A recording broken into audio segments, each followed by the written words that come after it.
Justice Watchers, before we begin, I want to make this absolutely clear. The following broadcast contains public domain courtroom footage, commentary, and legal analysis. This content is presented under the Fair Use Doctrine as defined by 17 USC 107 and is protected by multiple Supreme Court rulings, which you see below. This stream is transformative, educational, and journalistic in nature. It includes original commentary, trial breakdowns, legal interpretation, and critical analysis, not raw redistribution. We do not claim ownership over any public domain footage, and all use is strictly within legal bounds. If you're watching this content, you're engaging in a protected, transformative experience, grounded in law, never in speculation. And if anyone has a problem with that, take it up with Campbell, Brady, Miranda, and Irvin. Remember, guys, justice always works better when we watch. So keep watching. See you in the courtroom.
they did not hear them say bitch, not the word bitch. If they did, they would assess them, because then it would pose security risks to them, as well as to others. So I know that that's what the information you received and then you relayed to me. So I felt the need to disclose that. I appreciate that. And, look, I think I've already told both sides that please do not look at each other, do not communicate with this side of the bench, is not allowed to communicate with that side, and vice versa. That's the way it's gonna go. If folks start violating these court's rules, meaning the orderly, way that this trial is going to proceed, I will remove folks from the proceedings. That's just the way it goes. All right. Anything that we have to take up before I check in with my bailiff to see if all the jurors are here? The only thing that I want to mention to the court, I obviously mentioned this to Your Honor in the back a few minutes ago, and I spoke to Mr. Tomas already. There are a handful of witnesses that must be called this morning. I'm asking that we just work through their testimony. One of them is Detective Fernandez, who's going to be talking about the retrieval process of that DVR. Depending on what the court's ruling is, whether or not that satisfies the court or not, I have Detective Danny Morales in the courtroom as well, who will also talk about what his observations on that video from Mr. Cisneros was. I can call him this morning. If not, I understand, but I do have my CSI officer, Detective Fernandez, and then Mr. Cisneros as well. I'm gonna ask that whatever time they finish, is what time we finish, and then we can break for lunch. I have a handful of officers for this afternoon. I'm going to ask that we finish with the officers, whether it's early or not today, and then I should be, my hope is that I'm able to rest tomorrow. So we can work through lunch. We'll just gauge to see if the jury needs a comfort break here and there, and if we need one also. But for scheduling purposes, that works for me. Do you guys need water? Just on a day, no, usually we have pictures of water, so you all let me know. Mr. Gomez, anything that are you okay with that schedule? Yeah, that's We fine. may have lunch. That's fine. I can go off record until we wait for the jury and the debate to come down. Thank you. Judge, sorry, I forgot. I have a quick court hearing at 11:45. It's okay. Can Where, in we, this building? yes, when that happens, just so I step out and handle it and come back. That's fine. Thank you. Just remind me. Just so I will. You know, the sidebar. We'll take a little break at 11:45. Yes. Jason, we go off record.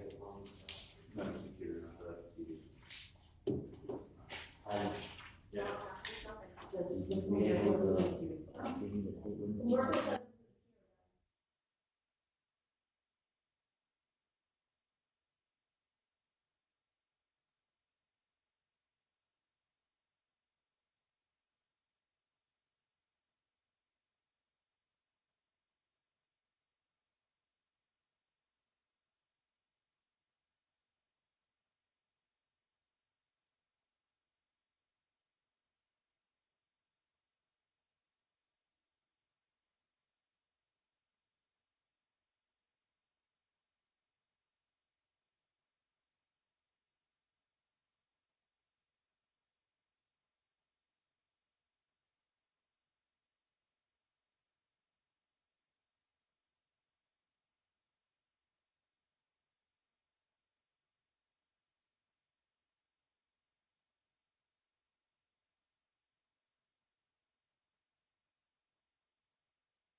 your jacket on and the hoodie, that's fine. But if you start, that's fine. But it's not gonna cause you to like doze off or anything, right? You're not gonna get too cozy, you know? Yeah. If it's too cold in here, I can ask the building manager to come up and make it. It's okay.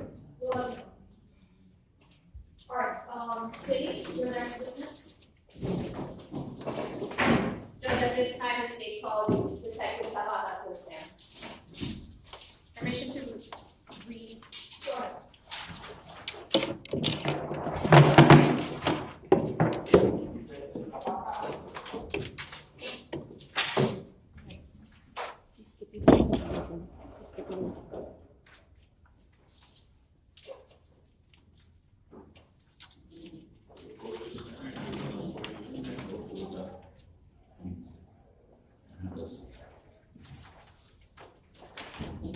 Good morning, raise your right hand.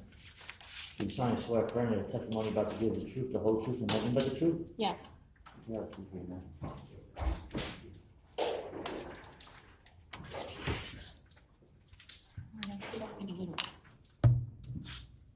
Judge, may I proceed? Yeah. Good morning. Can you please state your name for the record? Inaris Zapata. Ms. Zapata, what is your occupation? I am a crime scene technician And how long have you been a crime scene technician? for almost 10 years. And what department do you currently work for now? Miami-Dade Sheriff's Office How long have you worked for Miami-Dade Sheriff's Office? for almost 10 years. Do you have specialized training as a crime scene technician? Yes. Can you please explain to the jury what that training is? Specialized training consists of going to training, for example, some of them could be a 4-hour course or an 80-hour course where you would spend the entire week doing crime scene processing, photography, doing things with blood spatter, fingerprint, just anything related to crime scene. Now, what is your role as a crime scene technician? My role as a crime scene technician is to respond to various crime scenes where I'll be processing and documenting the crime scene. Now, I want to direct your attention to June 25th, 2022. Were you working that morning as a crime scene technician? Yes, I was. And did you respond to 1237 Northwest 14th Street in Homestead, Florida? Yes, I did. And what did you respond in reference to, Detective? I responded to a reference to a homicide investigation. Now, as a crime scene technician, what is it that you do when you arrive on scene? Typically, the first thing that I do is that I speak with the detective on scene, where they would give me a brief synopsis, case summary of what might have occurred, and then after that, we do a walkthrough of the scene. And what detective did you speak to in this case? It was Detective Cruz. What time did you arrive to the scene? I arrived at the scene at approximately 5:45 in the morning. And I know you mentioned you spoke to Detective Cruz. Did he brief you on what had happened? Yes, he did. And you mentioned you did the walkthrough, so I want to talk about your walkthrough, okay? What is it that you did in reference to photos? What did you take photos of? As soon as we did the walkthrough, we started taking photos, and the photos will consist of overall photograph, basically when I get to the scene, what I see, and then after that, it will be mid-range photos, and then close-up photos of anything that is related to the scene and or items of evidential value. So I want to talk about those overall photos to start. Judge, permission to introduce what has already been admitted to evidence based on stipulations by the parties? Sure, just let Ray read it into the record.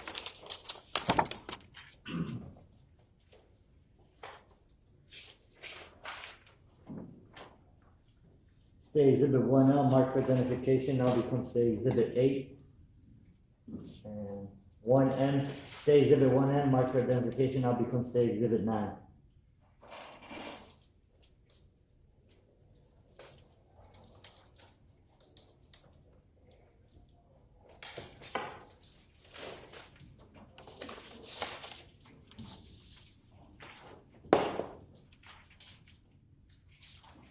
Permission to publish, Judge. Go ahead.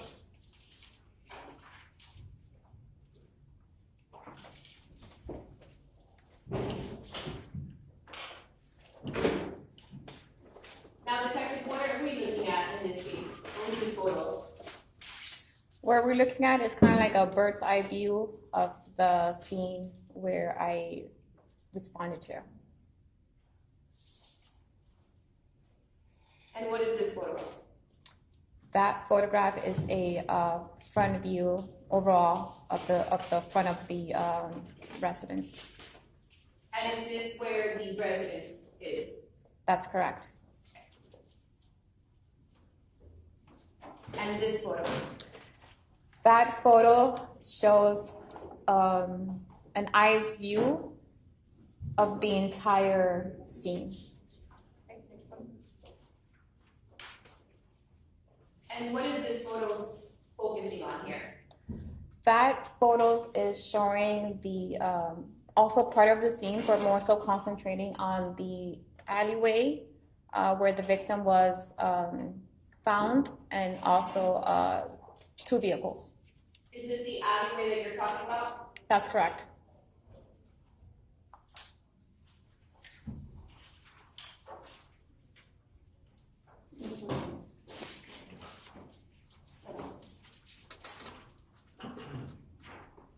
What is this in reference to the defendant and victim's house? Is this the front of the house, or what part of the house is that?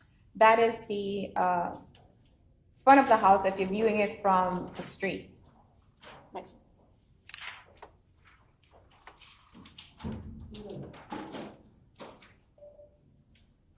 And what is this area? That is the front of the house also.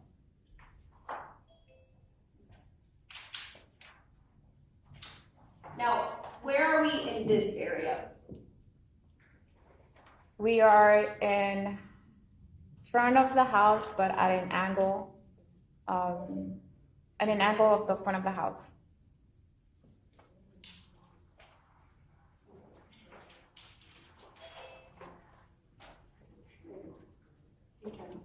Now, detective, now that we got to the overall photos of the scene, what else did you take pictures of? I photographed various areas where there were apparent blood, more so a blood trail. I also photographed vehicles and also a firearm. And where is it that you observed these blood trails? The blood trail appeared to have started from directly in front of the residence, leading towards the front of the residence, the walkway, a walk path, leading towards the sidewalk, the residence next to it, eventually through an alleyway, and then it ended where the victim collapsed. Judge, permission for the witness to step down? Go ahead, step down. And permission to retrieve what has already been admitted into evidence as States Composite 1 and 2? Detective, can you mark for the jury, where is it that you saw these blood trails in the entire scene? So it's high Sorry. as you can. Sorry. Thanks. So there were various areas where blood was observed from here, leading here, here, here, here, here, here.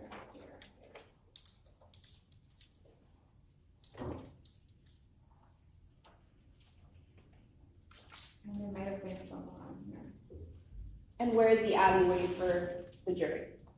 This is the alleyway here. What we consider the alleyway was basically all this here, and then there's a vehicle here, and the victim was found somewhere on here. And Just where, for clarification, what exhibit are we looking at? States Exhibit 6. Thank you. Yeah. So it started here and it went all the way here, and then the cars and the alleyways here. That's correct. Thank you. Now, if I were to show you photos of those blood trails you took, would you recognize it? Yes. Judge, permission to enter into evidence based on stipulation by the parties, what has been previously marked as Stage 1N. State Exhibit 1N, marked for identification, now becomes State Exhibit 10.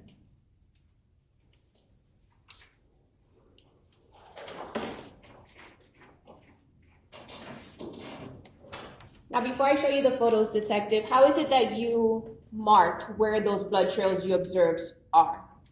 The blood trails were marked with orange evidence cone and also orange flags.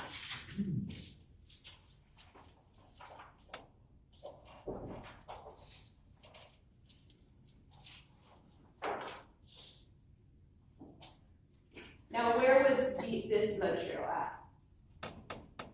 That blood trail, it's on the ground. Is this near the alleyway? It appears to be.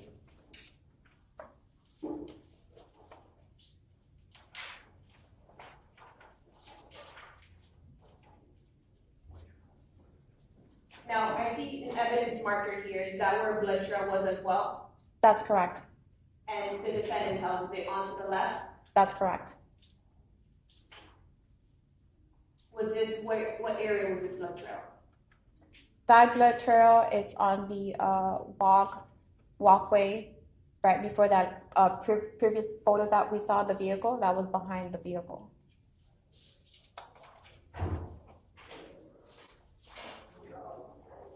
And where was this blood trail located at?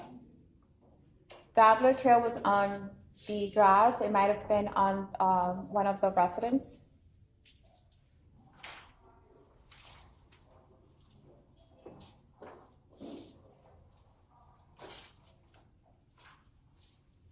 Is this also where one of the residents was?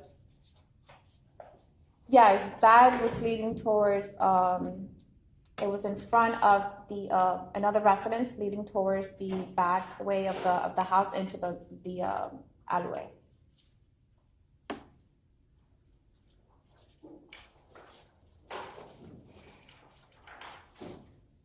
Now, detective, where is this particular house? That house is adjacent to the residence where the victim might have lived. Right in front, excuse me. So their residence, is it to the right? Yes, the residence is to the right.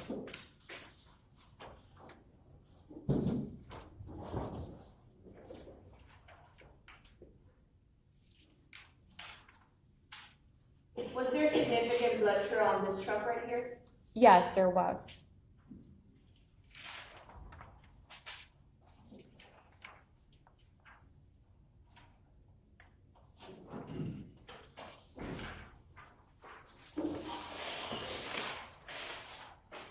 And now, what you demonstrated to the jury with that aerial mark, is this the path that the victim took while he was bleeding out? Yes, it's kind of like in between that trampoline and the vehicle. There's an area where it leads to the alleyway. Would it be this area right here? That's correct.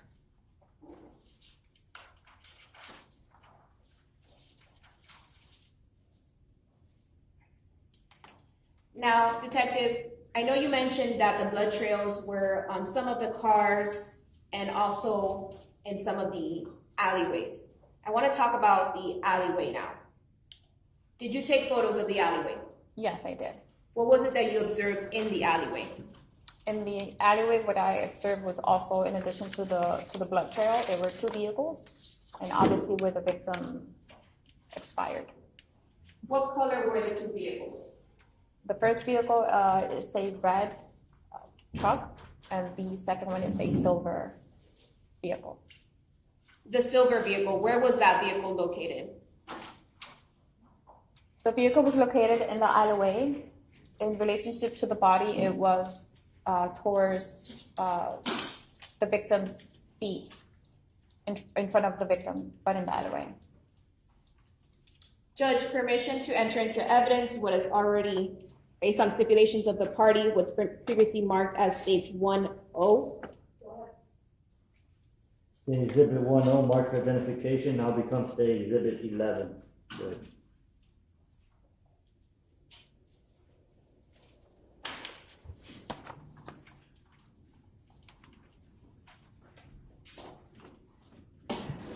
Now, detectives, where is this red car in relation to the alleyway? Is it close? Is it far?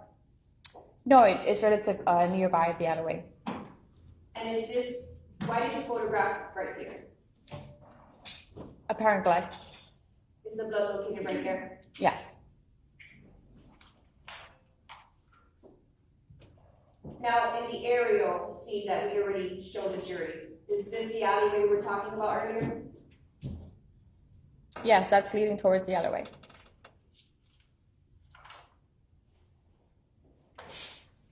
Was there a lot of blood on this car?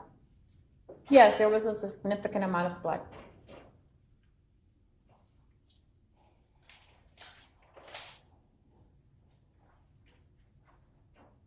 And is this the car that was closest to the victim's body? That's correct. Was there any blood on the car? I believe so. Do you have a different photograph?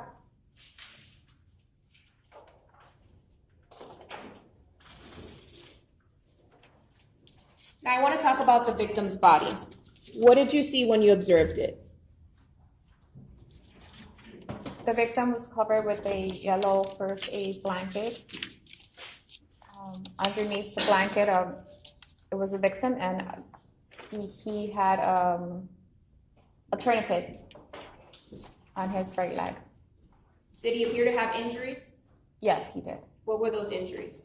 A gunshot wound. If I were to show you the photos you took, would you recognize them? Yes. Judge, permission to enter into evidence what has been based on stipulation by the parties, which has been previously marked as 1P, states 1P. Say exhibit 1P, marked for identification, now becomes say exhibit 12, Judge.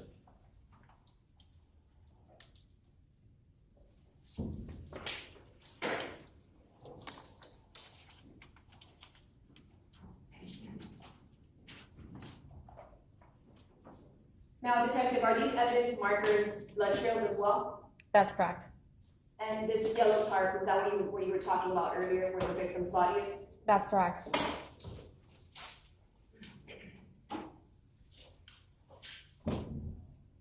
And is this the silver car we were talking about earlier? Yes.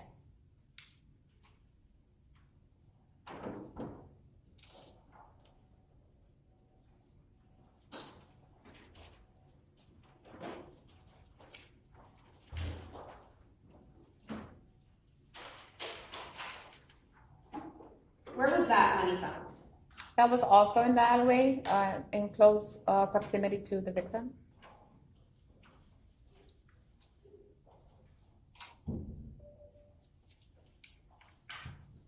Is this the tourniquet you were mentioning earlier? Yes.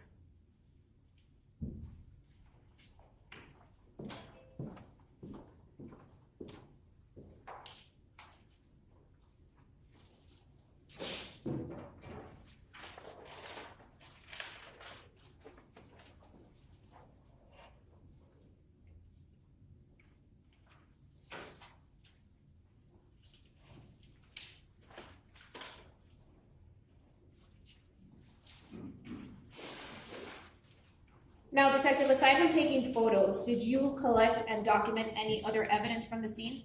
Yes, I did. What did you collect? A firearm. Before we get to the firearm, did you also document inside of the victim and defendant's house? Yes, I did. You took photographs of it?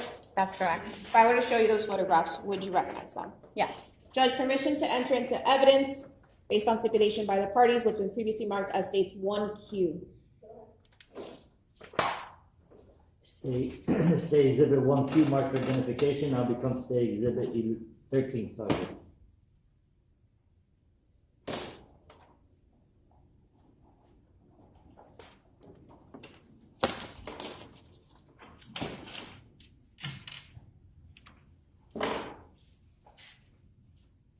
Now, Detective, where is this area in your house? That is the living room. What about this one? That is a kid's bedroom. Now, where is this? That is also in the residence. It's the other bedroom. Now, in this photo, Detective, I want to focus here to the left side. Does this appear to be male clothing? Objection calls for speculation.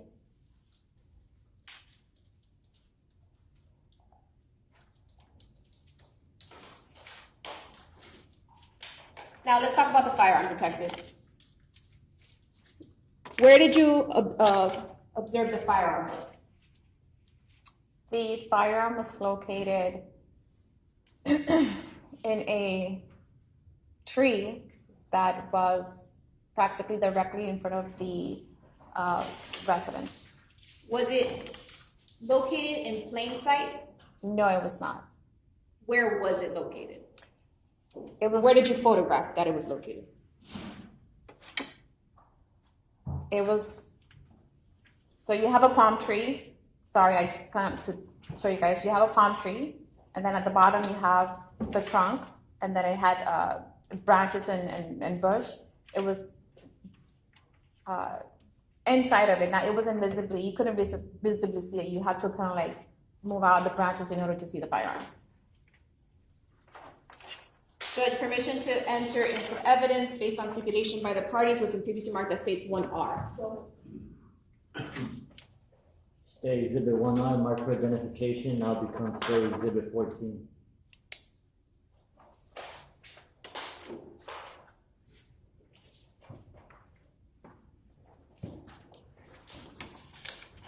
I want to start with that tree we were talking about. Is that a tree? Yes, How close is this tree from the victim and defendant's house? a couple of steps. It's very close.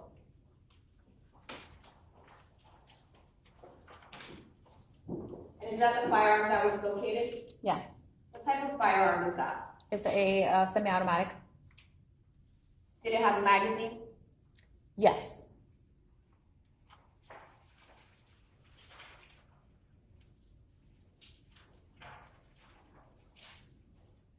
Was it loaded? yes.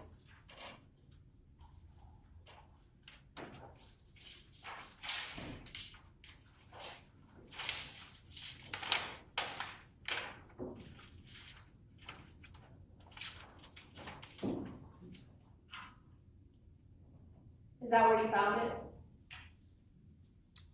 That Is was that where you photographed it, sorry? correct. Yes, So is this what you were talking about when you mentioned earlier that it wasn't in plain sight? that's correct. Where did you have to photograph for this?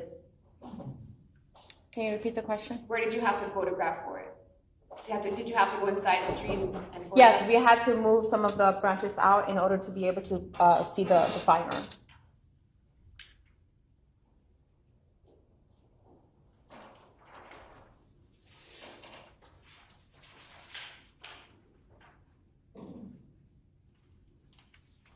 Now, detective, if I were to show you the firearm that you collected, would you recognize it? Yes.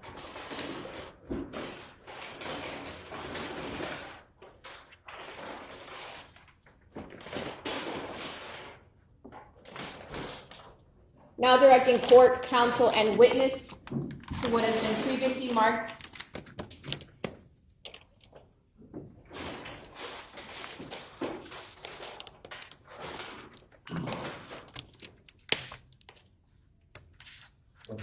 As states 1G, let the record reflect that I show the defense counsel.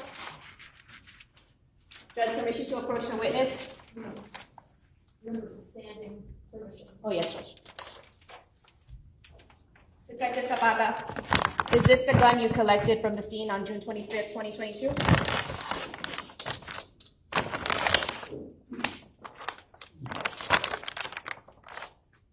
Yes. Is it in the same or substantially the same condition as when you collected it on June 25th, 2022? Yes.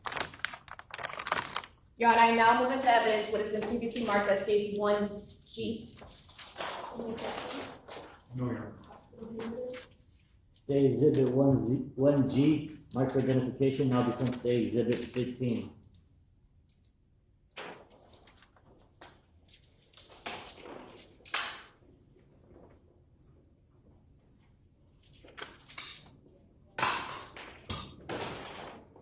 Judge, permission for Detective Zapata to publish it for the jury?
firearm is not loaded.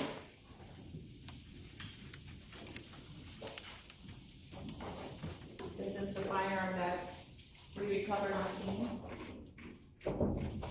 This is the magazine. On scene, the magazine was inside of the magazine bar.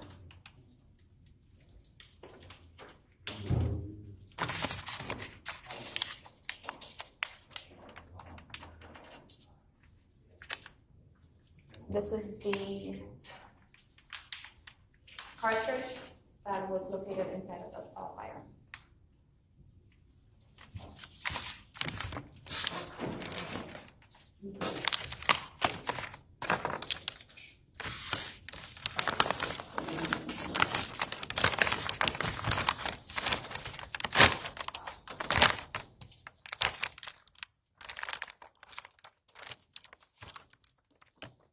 Moment to confer, Judge.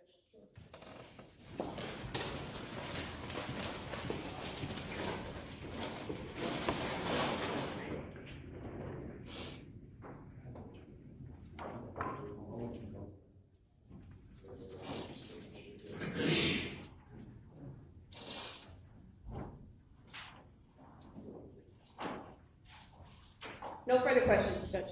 Let's see if there's any cross-examination.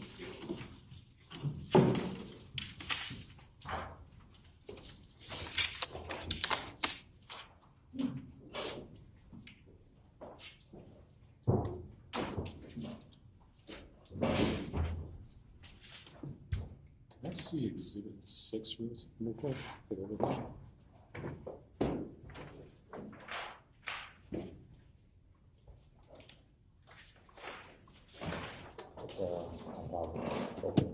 Okay. Judge, may I approach you with this? Standing permission for both sides to approach the witnesses. Figured I'd ask since I had asked you. Good morning, ma'am. Good morning. So I'm showing you exhibit 6. Just for my own edification, first off, can you tell me where is the house where Daisy Link resided? This is the house, okay. And where is the spot where the body was found? That's me on here. Okay. So the blood trail, can you kind of tell me where it starts and where it ends, if you're able to tell me? There was a blood trail, or the apparent blood around here, all this area here, off and on, leading up to here. Okay. Maybe it'll help if I can. I don't know if the projector will cover all this. You want her to step down and publish? Yes, please. Go ahead, please step down. If I can do it on the projector, I'd like to try to do it.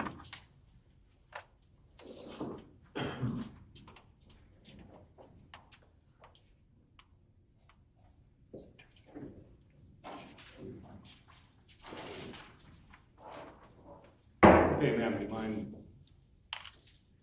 So I'll ask you what I just asked you. Actually, where is the home where Daisy Link resided?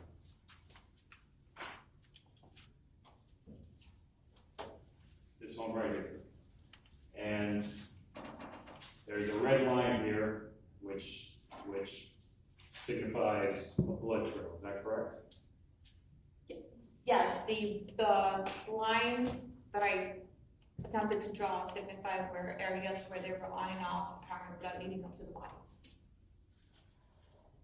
So there's a line here, right?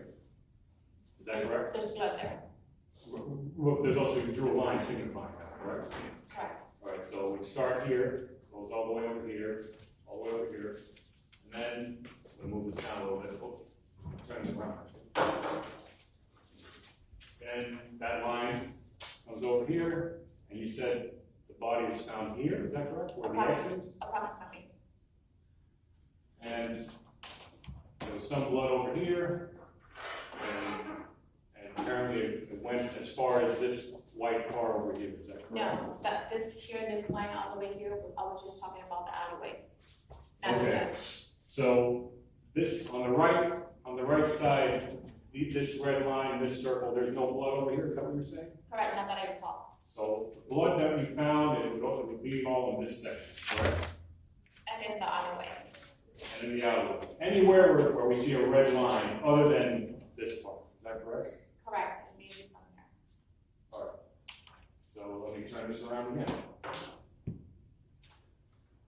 And again, this is Miss Link's house, right? Yeah. What's in this part of the house, if you can recall? And while you're thinking about that, give me one moment. I believe it's another duplex.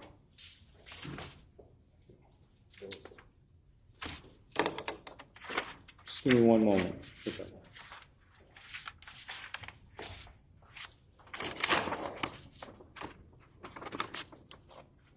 So I'm showing you what has been admitted as composite exhibit 8. Several pictures of the house. But is this Miss Link's house as far as you can tell? Yes, So we see some windows here, right? yes. This part of the house that we're looking at, is that what we would see on this side, or would that be what we would see on this side of the house?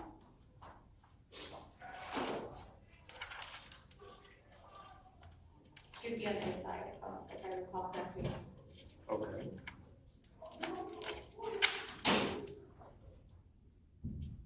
Now, this right here that I'm showing you, same exhibit, is this the front door? Yes. And where is that in relation to this picture, if you could tell us, if you know? If I recall correctly, the front door should be. All right, so you can take a seat now. Thank you for bearing with me.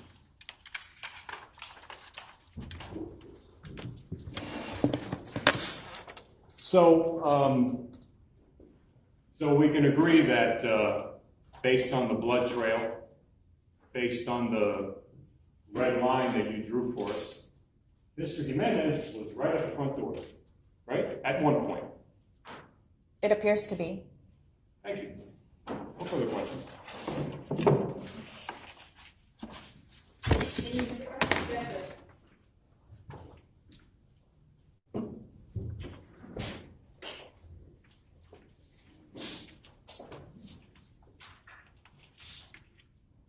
Detective Zapata, did you collect any bullets or casings from the scene? Did you photograph any bullets or casings from the scene? No, I did not. And I know defense asked you on cross-examination whether there was blood right in front of the house that they lived in. Was there blood right in front of the house that you photographed that they lived in? I'm sorry, I don't recall him asking if there was blood right in front of the house. Okay. Was there blood in front of the house? In front of the house, as in like down the steps. Yeah. Yes. There might have been blood there. Yes. And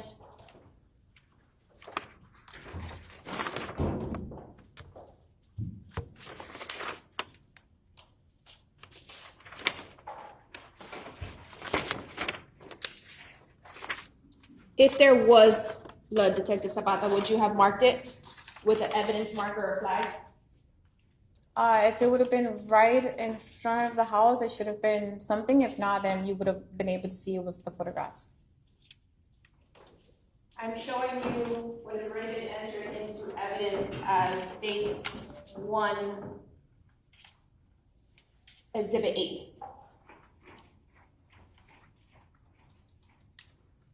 Is that the house?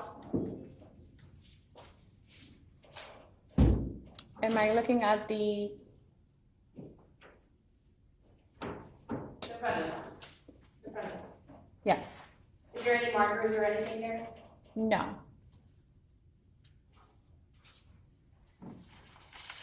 No further questions, Judge.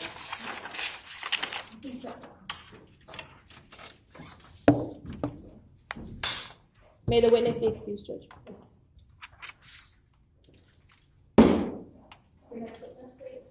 State Counsel Rico Fernandez.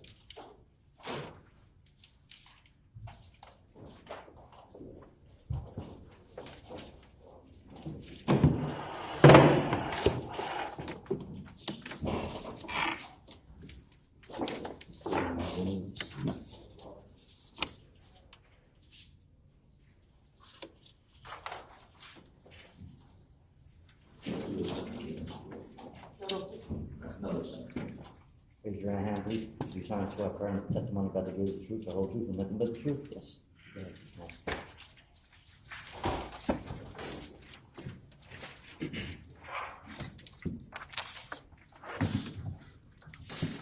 Nice. Yeah, just trying to fit in the chair. Good morning. Can you please introduce yourself to the members of the jury? My name is Sergeant Zuleika Fernandez. I'm with Miami-Dade Sheriff's Office And how long have you been with the Miami-Dade Sheriff's Office? since 2006. And is that formally known as the Miami-Dade Police Department? Sorry? Is that formally known as the Miami-Dade Police Department? Yes. It's the same department? Yes. Different names? Yes. And what unit do you work in? Currently, Yes. in the Kendall District, so I'm in uniform patrol at the moment. Do you have a specialized role in the unit? I'm a sergeant, so I'm the sergeant right now in Kendall District on midnights. Do you work in video retrieval? I did at one Okay, point, you yes. Now, I want to take you all the way back to June 25th of 2022. Did you work in that video retrieval unit then? I did. Okay. And what were your duties in that unit?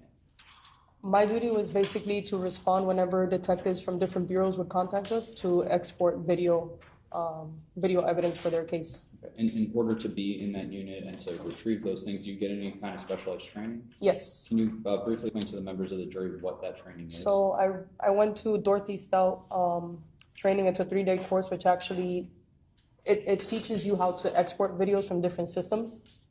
And then we had LIVA, which is there's 4 different LIVAs. I went to LIVA 1, and that one is a little bit more in depth. It actually shows you how to go into the hard drives in case that you're not able to actually export video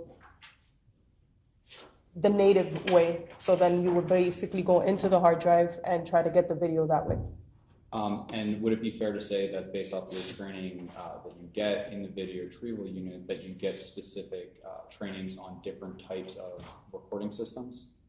Different systems, completely NVR, DVR, cloud-based systems, any type of system. Okay. Now, I know we kind of already mentioned this already, but were you working in your capacity as a police officer in that video retrieval unit on or about June 25th of 2022? I'm sorry, what was the question? Were you working in your capacity as a police officer in the video retrieval unit on or about June 25th, 2022? Yes. What about to June 29th, 2022? I was still within the video forensic unit. Okay.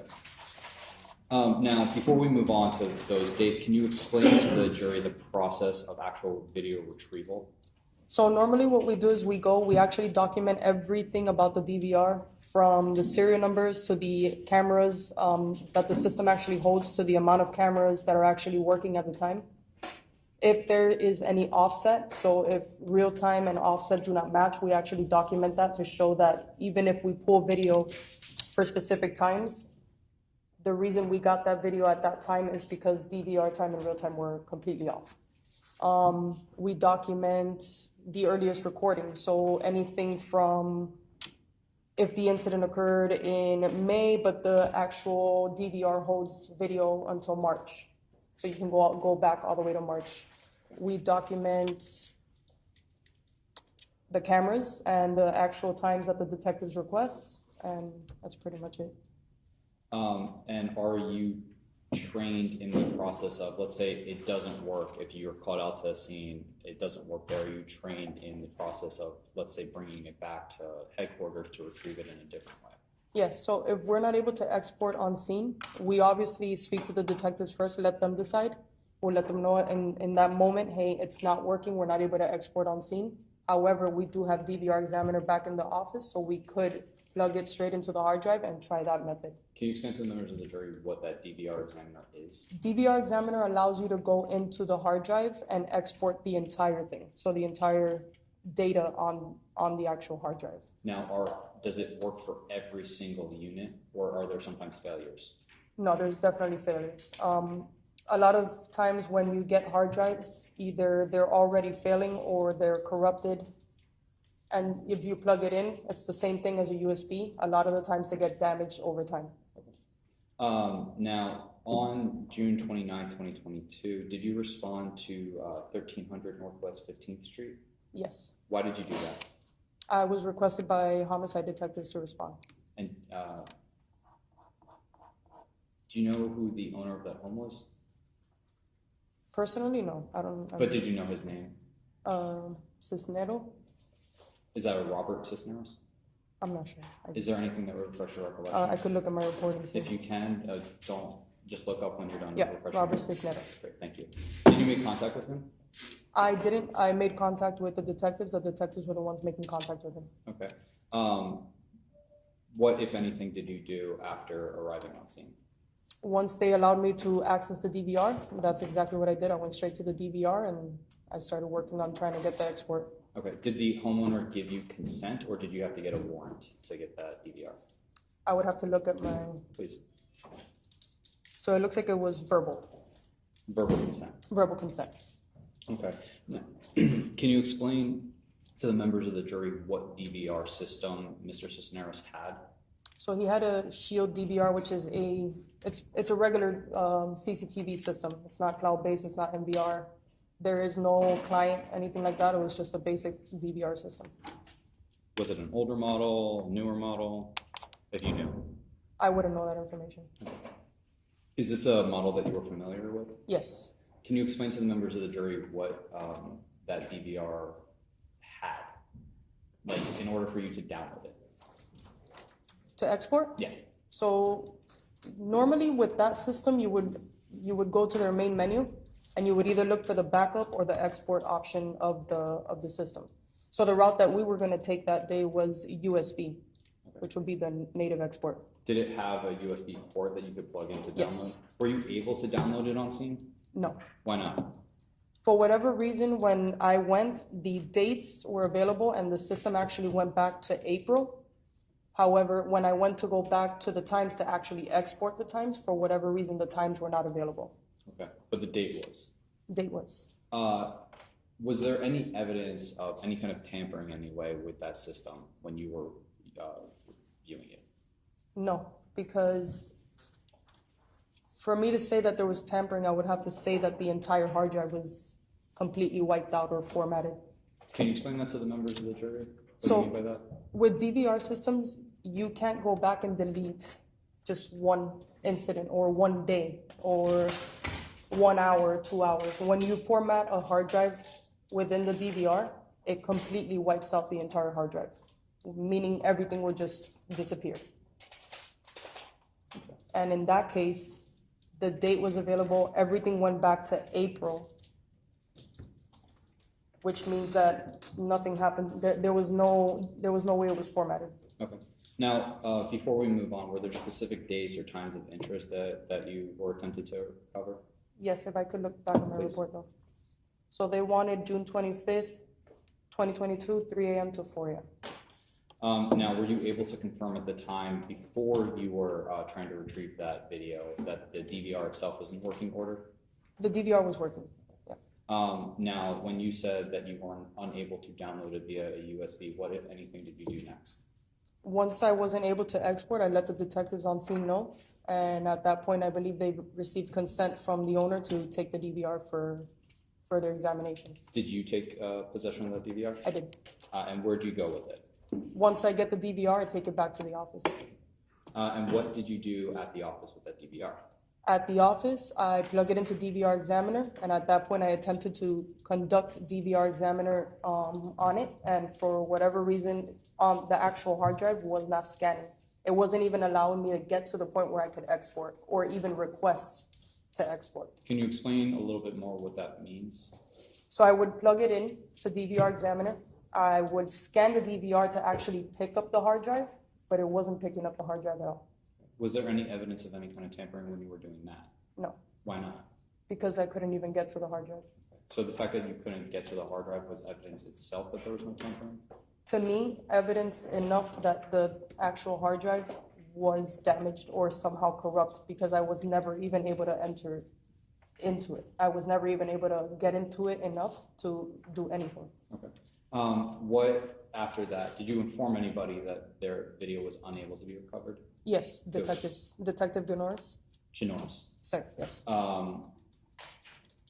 And what, if anything, did you do with the DVR after that? Once I let them know what was going on, I just let them know the DVR is ready to be picked up. I documented everything, and that was it. When DVRs are in this manner returned, either because they cannot download those videos or things like that, is it a likely outcome, possible outcome, that everything gets wiped from those DVRs? So normally when we return the DVRs, we never plug them back in.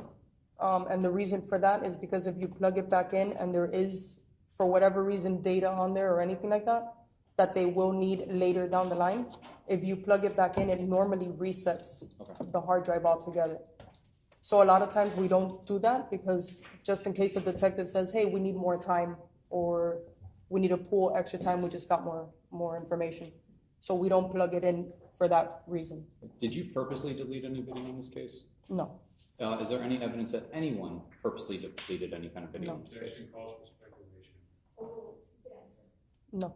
I have no further questions, Your Honor. In cross-examination of this witness.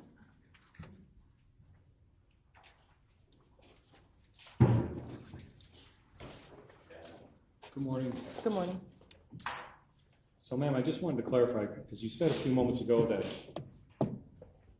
you were asked about tampering, and I believe you said tampering would show that the entire hard drive was wiped. Am I quoting you correctly? If you're asking if certain times were deleted from the hard drive, Right. you can't delete just 1 hour, 2 hours, or 1 day. When you format a hard drive, it'll format the entire thing, which means I will not be able to go back to April 29, 2022, which was the earliest recording on this DVR. So just so I understand you, so you're saying if somebody were to tamper with a DVR hard drive such as this one, that would result in everything being deleted? Yes, Okay. because it's a hard drive within the DVR and it's not NVR or any other, there's no other method to actually extract or delete any video. All right. As far as you know, when you took the hard drive into possession, the footage on it, it had footage on it, correct? There was footage, but not the footage that the detectives were looking for. So the time frame that they were looking for was not there. Okay. So I wanna pinpoint exactly when it was that you took possession of this item. When I took the DVR, Yes. so I was there at 9:21 a.m., so somewhere around that time, This is on on the 29th, June 29th. June 29th. You arrived at the home Correct. of the owner of the home who had the DVR. Yes. Who else was there when you arrived? Detective Guinors and Detective Morales. And you said that you didn't make contact with the owner of the home, correct? I don't make contact with the owners. So you only interacted with those detectives. Correct. And it was the detectives and not the owner of the home who gave you the DVR, correct? No, the DVR was on scene. Okay, so you watched some videos on the scene? No, I don't watch videos.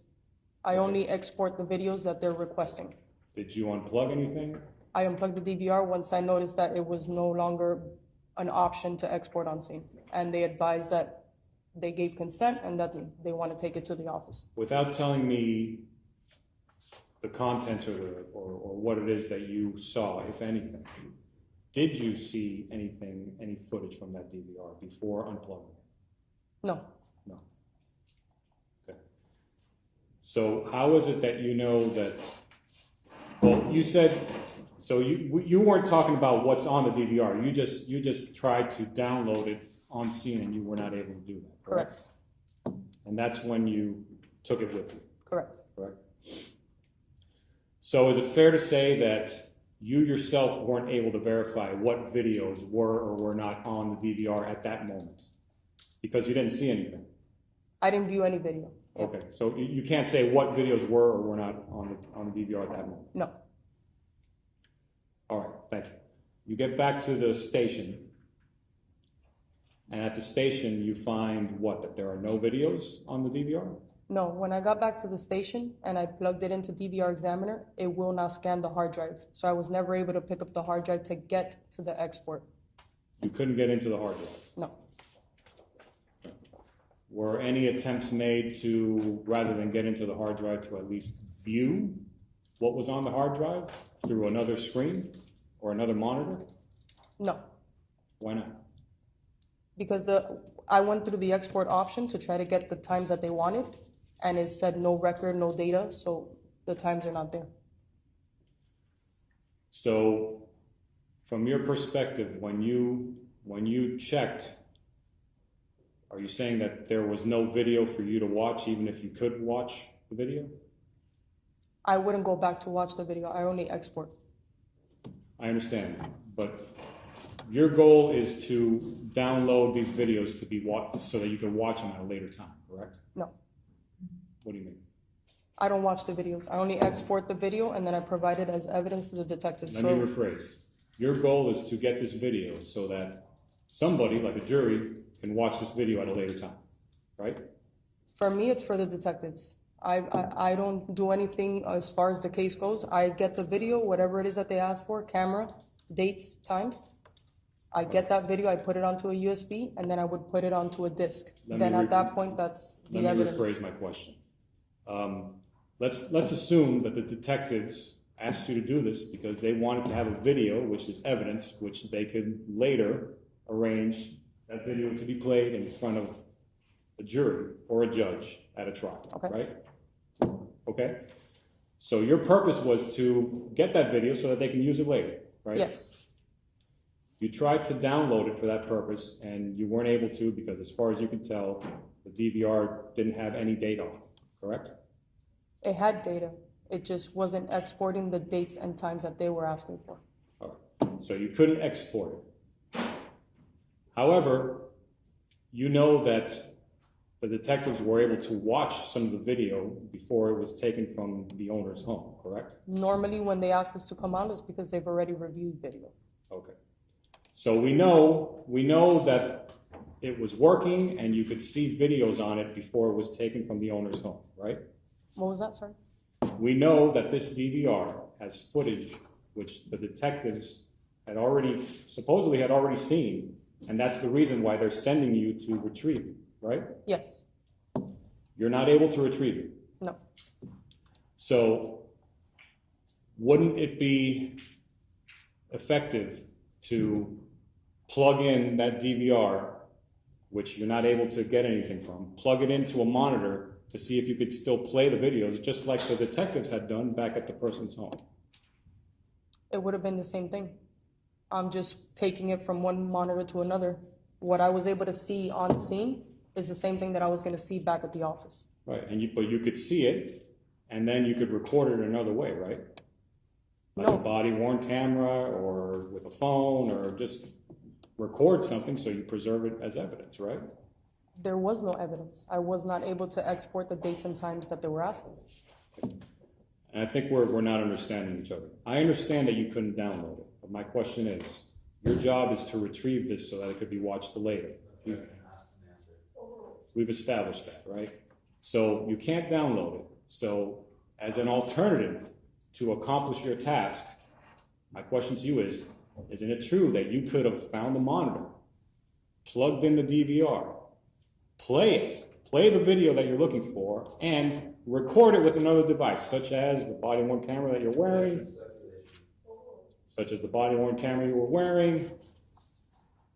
take out a phone, record it in any other way, and that way we have a recording of the evidence this evidence which pertains to a murder case. Isn't that a solution to the problem? Are you asking about playback? Yes. Like to actually play the video? Yes, ma'am.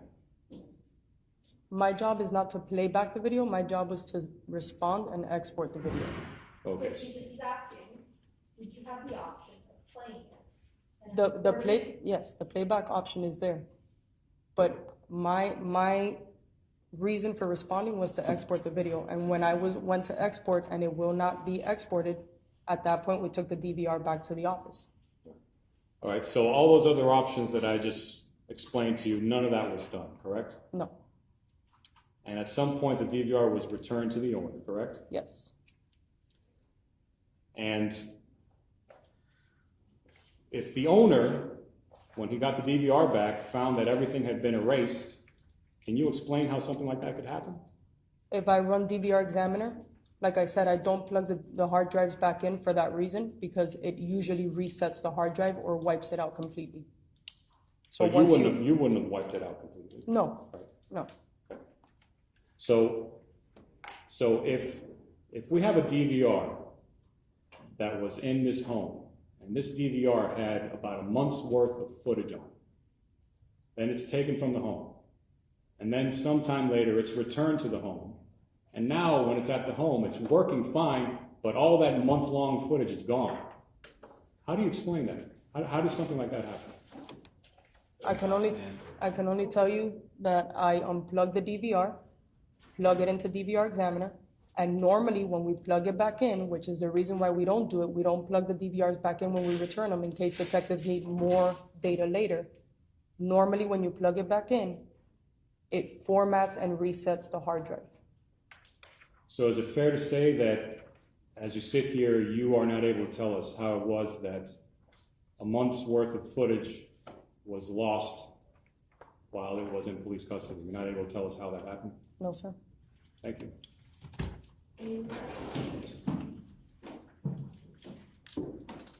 Detective, just to clarify, when you plug in the DVR to DVR Examiner, you do not plug it in again, right? No. And that's because why? We don't want to plug it back in case the detectives need more data later on. If we plug it back in, it formats and resets the hard drive. And so the hard drive then would be blank Correct. because it's been reset. Correct. So when a homeowner gets a blank DVR, or excuse me, a DVR back and plugs it back in, it would reset, It will cause the reset or the format of the hard drive. which would delete everything.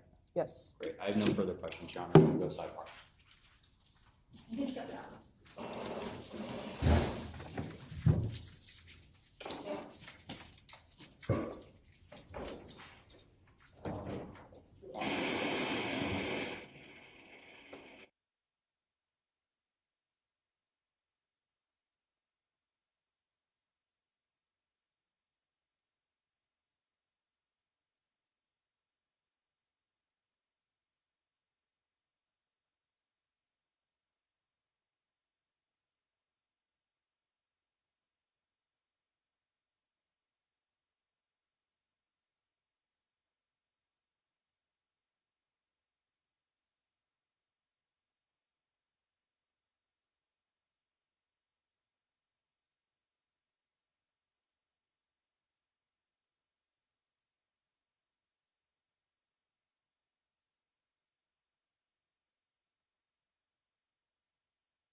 Judge, at this time, the state calls Robert Cisneros back to the bench. Is the last officer, yeah, she, no, the female, she is, yes. Okay.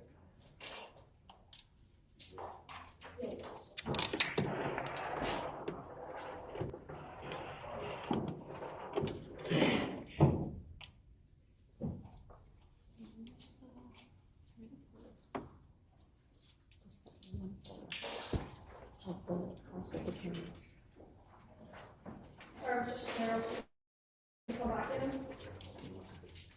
You're still under oath from yesterday. Okay. So come on back in. Thank you. All right, stay quiet. Yes, Judge.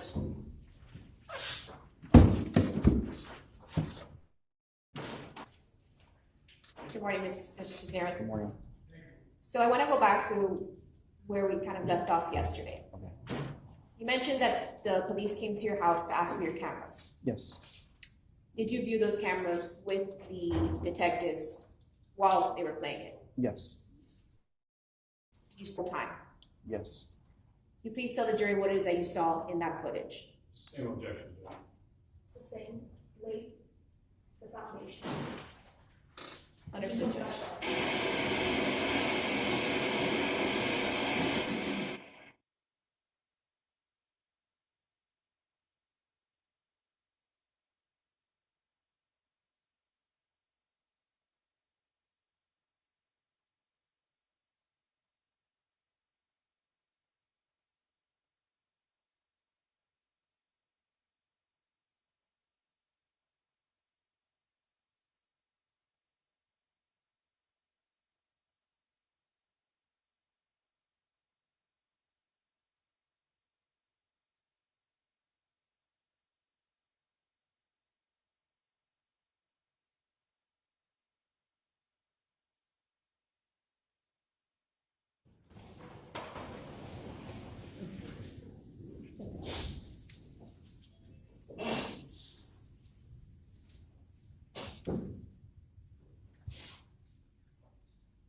Mr. Cisneros, before we get into what you saw, did the officers try and download the video that you viewed together at your house? I believe that was their original intention, yes. Were they able to download it? No, they were not. Do you know why they weren't able to download it? Not exactly. No, I'm under the assumption it's because like I mentioned before, the device is an older device. Sorry, can you say that again? That why they were able to download it, I'm not exactly sure. Just maybe the programming wasn't compatible. I can't really say for sure. At some point, did someone come and try to take your DVR to get that video? Yes. Okay. Did you give them the DVR? Yes, I handed the DVR. It's I'm just sorry, that last part, you're soft spoken. Oh, I'm sorry. I handed the DVR. Yeah. Was there any evidence of tampering with the DVR before you gave it to the detectives? No, When the detectives were viewing your video, did you see them mess with the DVR at No. any point? no, Did they try to delete the video? no, Did they try to tamper with it? no, Did they cut a cable? no. Did you cut a cable? I did not cut any cables. No, Did you try to tamper with it? no, I did not. When the detective came to retrieve your DVR, did you give it to them? Yes. Were they able to retrieve the video? As far as I know, no. When it was in their possession, no. When you got the DVR back, were there any videos on it? No, Was there any evidence of tampering when you got it back? no. Judge, may we go sidebar? No, just continue. Now, Mr. Cisneros, I want to talk about that video. Okay. What did you see in the video? Same objection. Overruled. You can answer. When we got to the time frame that the detective wanted to look at, I know it's in the middle of the night. I can't recall the exact time. We witnessed a person that he was interested in running from the property directly behind mine, because that property, there's no fencing, so anybody can just come in and out of that property. And I have an alleyway behind my property. It's one of those old type alleyways where garbage used to get picked up behind the houses. He's running towards the fence, towards my fence. Obviously, I have a 6-foot wooden fence, so I couldn't keep going. So then he changes direction and goes, I want to say, in an easterly direction. Goes out of view of the camera. A few seconds, maybe a minute later, he's more like not running anymore. It's more like stumbling. And then he drops out of view. Just keep in mind, I have a 6-foot fence, so anything on the ground in the alleyway, you can't really see it, but you can see individuals walking back and forth and also vehicles. So I want to break that down. You mentioned that the individual the detectives were interested in was running. Yeah, initially. Yeah. He was running towards where? He ran, my house faces north, so he was running towards the back of my house, so he was running in a northerly direction, and then changes direction and goes easterly down the alleyway, out of view of the camera. And then a few seconds later, he comes back, but stumbling now. He's not running anymore.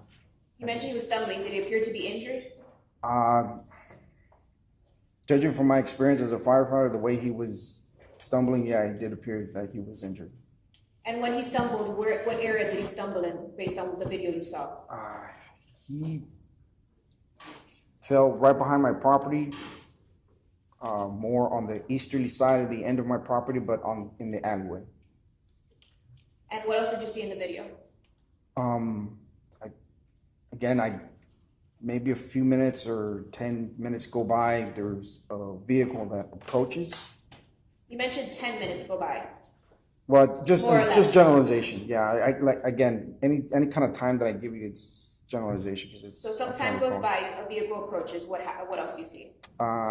We see a female get out of the vehicle, approach the area where the subject had dropped, and I don't have any sound on my camera, so can't hear what's verbally being said. And the female paces back and forth several times until I believe a Homestead police officer arrives. Does she ever get back into the car in the video you reviewed? To the best of my recollection, I believe she did. But I don't believe she left the area. But then again, the angle of my camera only faces one direction. She did go out of view several times, but. She went out of view of the camera? Yeah. When she goes back into view, do you see her try and approach the male that you saw stumbling? Yes, she did. Were you able to see what she was doing? No, unfortunately, no. Why not? Because the height of my fence blocks any view of the ground level. What was the female that you saw in the video doing after she approaches the male that stumbled? The best I can describe it, she looked maybe emotionally distraught. A couple of times or maybe a few times she put her hands on her head, and the way I best can describe it is her pacing back and forth. It looked like she was upset. And did you see when the police arrived in the video? Yeah, I can't see when the police officer arrived. Was she still there in the alleyway? Yes. Moment to confer, Judge.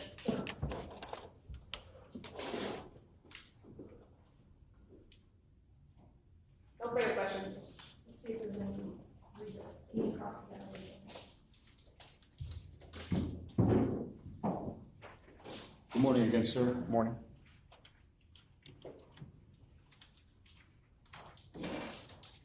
Now, these videos that you observed with the detectives, you all were focusing on a specific period of time, correct? Yes. And that would have been, I guess, after this man had already been shot, that would have been after that period of time, correct? Yes. You didn't have a chance to view footage that would have occurred before that may or may not have shown him running around or doing what have you, correct? No.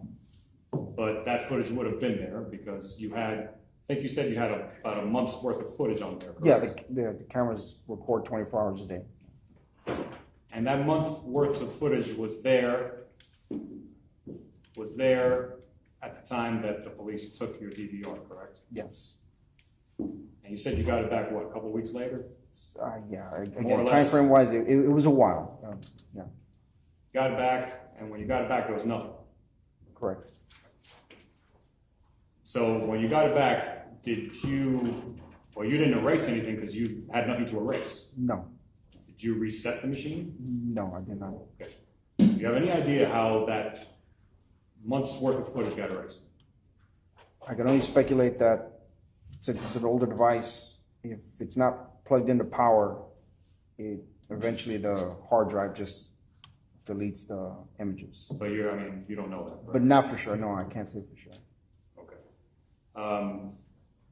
And as far as it being not plugged into power, well, you don't know how that works. You're speculating that if you unplug this machine, you don't know what happens, right? Correct, yeah. But the machine did work when you plugged it back in, right? Yes, yeah. And it continued doing what it was supposed to do, keeping footage, saving it. Yes. At any given time, you've got about a month's worth of footage Yes. before it starts recording old footage. Yeah, correct. All right, sir, thank you. Yes, Judge.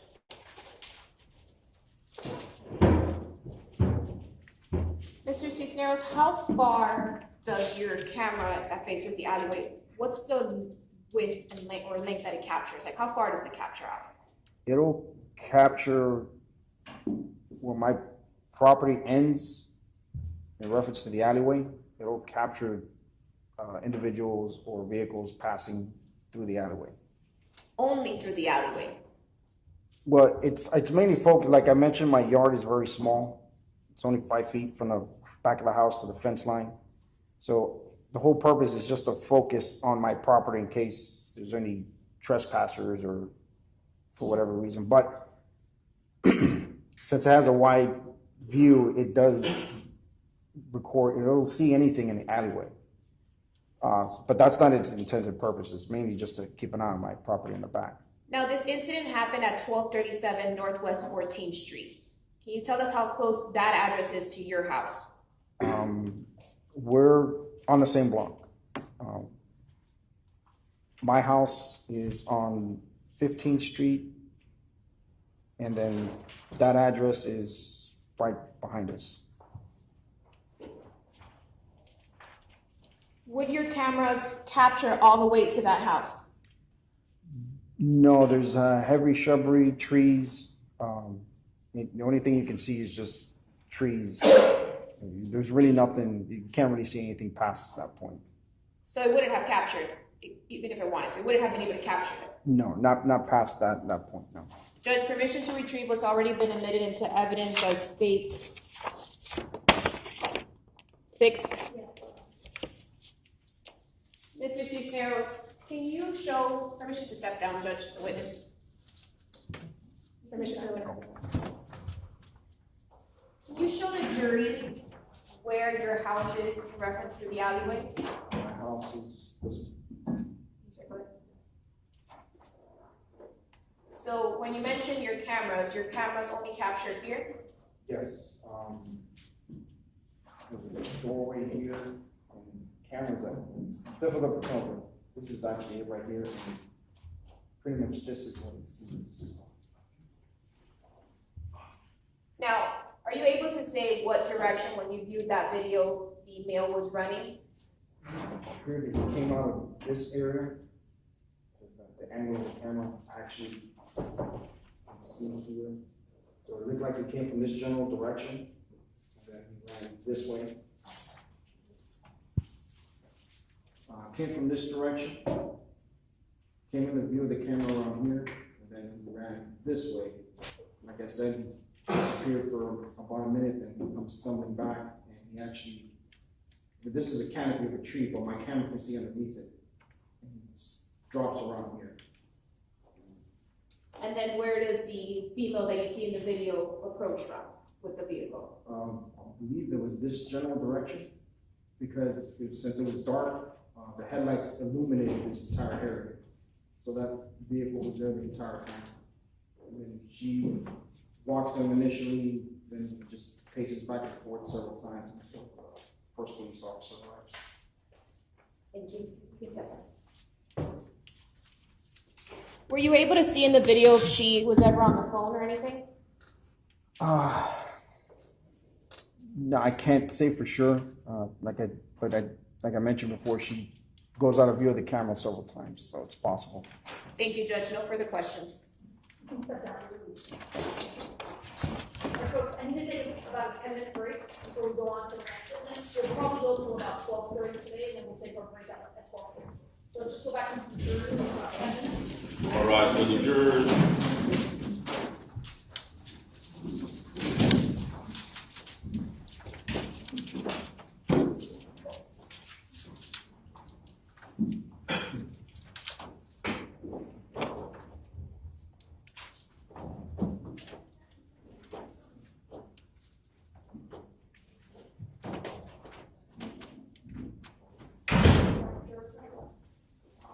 We'll go ahead and take that 10-minute break now. And then you have I do, his testimony will be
We should be able to finish before 12:30. And then we just cross-examination after lunch.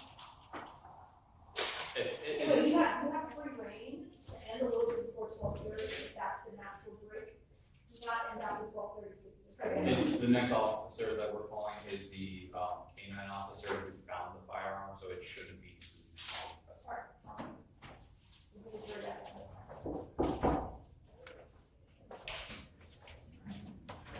All right.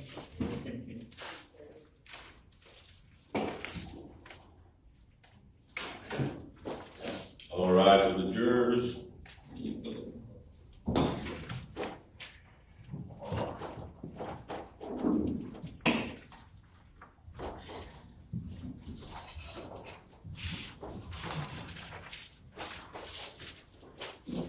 Nine jurors, count four lawyers and slate, you can be seated.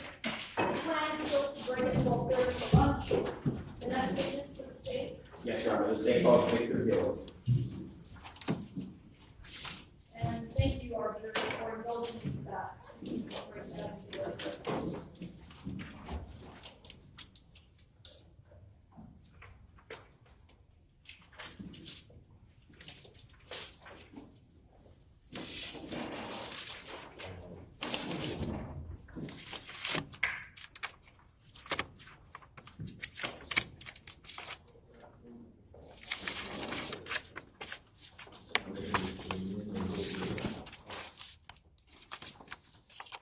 Raise your right hand, please. You promise to affirm that testimony about to give the truth, the whole truth, and nothing but the truth? Yes.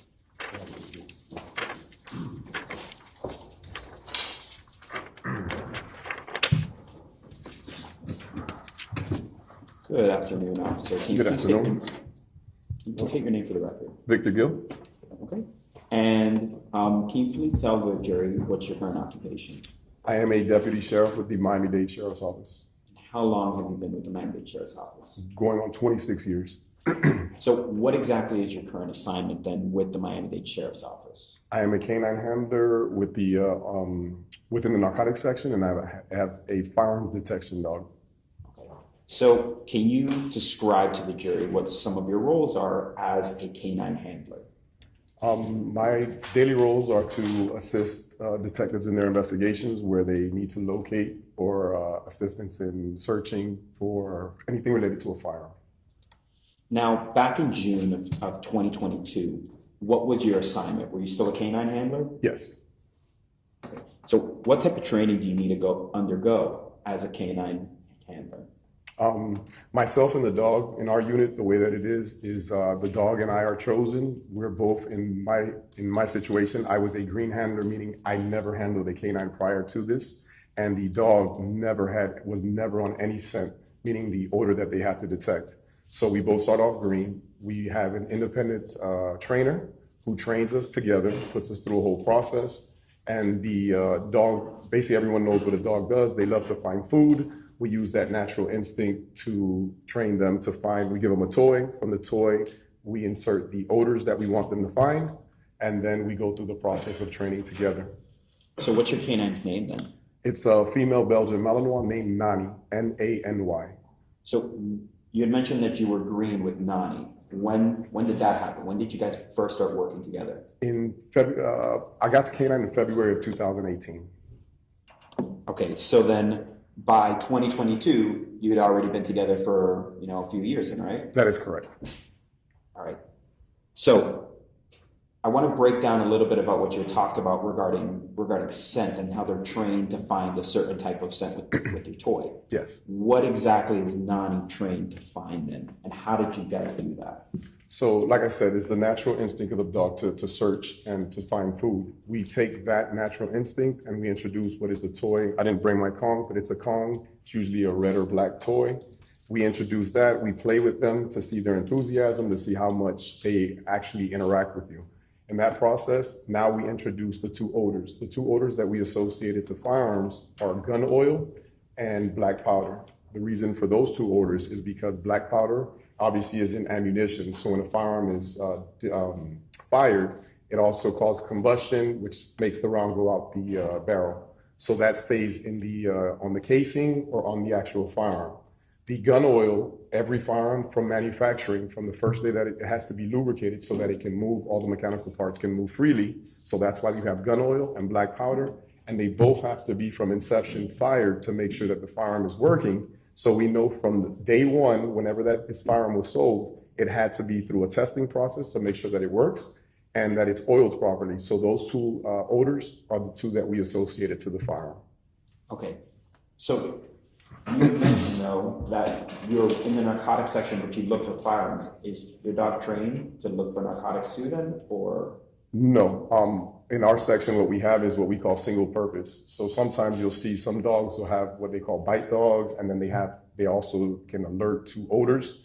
Our dogs are single purpose, so we only focus on one thing, and for my dog, it's just firearm detection. And how often is Nani trained then? With our department, we have to certify every year with an independent someone who certifies us. Ours is through FIU, Florida International University, and it's the International Forensics Research Institute. Sends out an independent person who is not attached to our department, and they run us through a testing. I do 4 areas outside of casings and firearms, and then 4 areas interior, and I have to find all 8 of those aids in those locations to pass certification every year. I have a couple more questions about Nani. Okay. Has Nani ever had any other handler? No. So you've been the only person with Nani? Yeah, she will retire with me. Okay. Now, does Nani just use her sense of smell, or is she trying to hear or look for things with her eyes? She actually knows for speculation. The dogs are based off odor. So when we don't see it, they don't look for the actual item. Again, it's the odor that emanates from the item.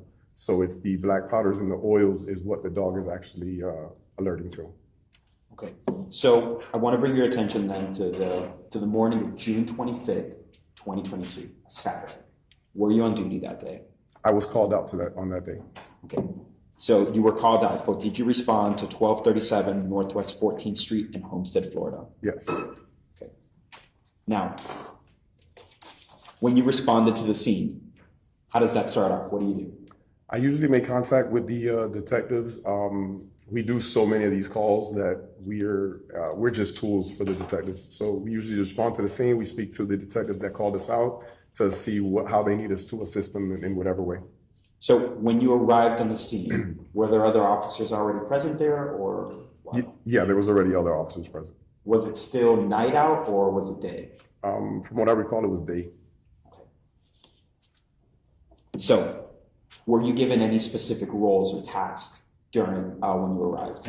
Like I said, I don't remember the whole incident in its entirety, but I do, per my report, recall that I was asked to search a location, a residence, and an exterior part of a residence.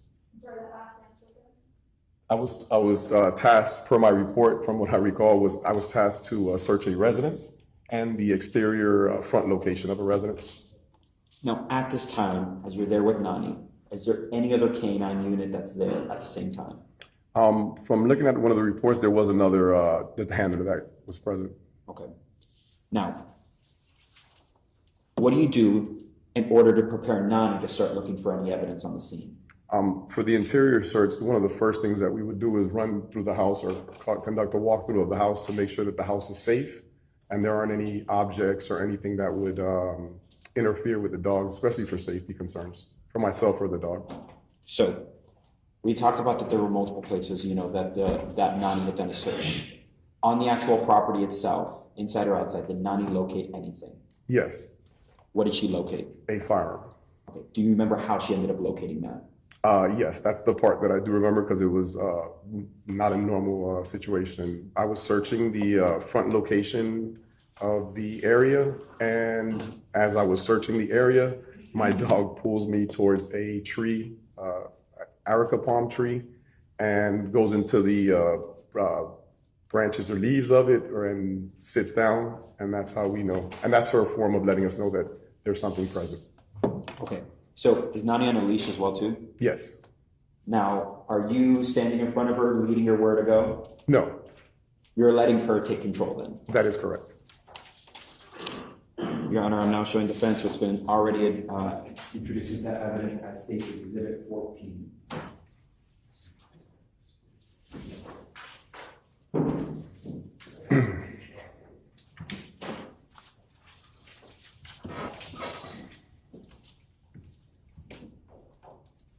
Now, what are you looking at here in this image? The Arica palm tree. Okay, is that the palm tree that you were just describing that Nani took you to? Yes.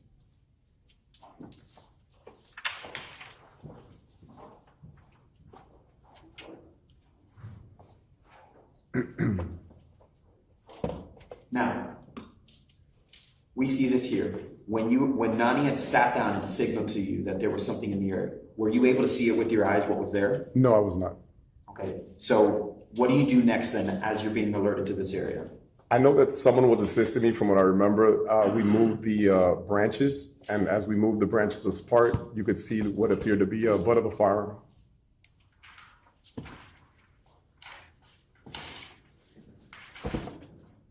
And is that the butt of the firearm you're describing? Yes. And that's what you saw on that day with Nani? That is correct. Now, when you locate that, are you grabbing the firearm or touching it in any way? No.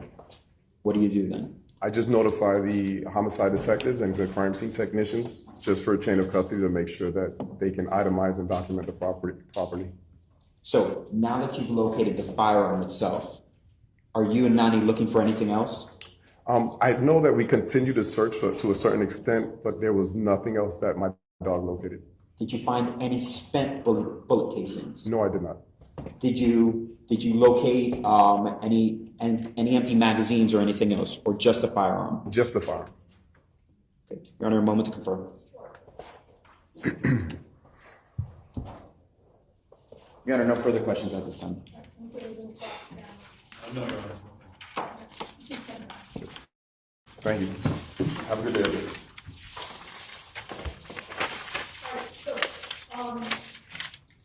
We're gonna go a little earlier than I had anticipated, not a bad thing, so we'll take a lunch break until 1:30. That should give you all enough time to travel, or go, or stay in the building if you want to go to the cafeteria, on the first floor, or the cafeteria on the bottom floor. I'm gonna remind you again, not to discuss this case amongst yourselves or with anybody else, not to do any research about this case.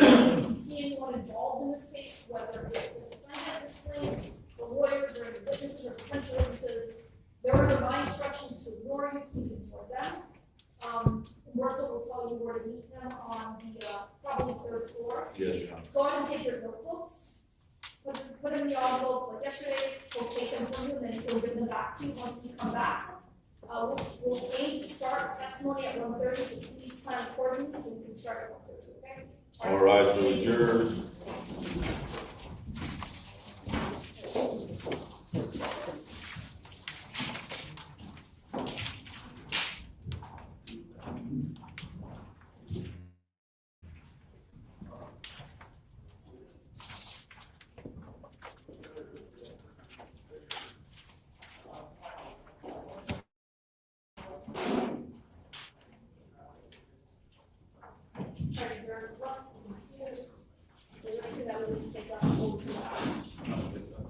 So we'll come back and we'll plan to start before 1:30, corrections minister, so we'll have this meeting ready for us.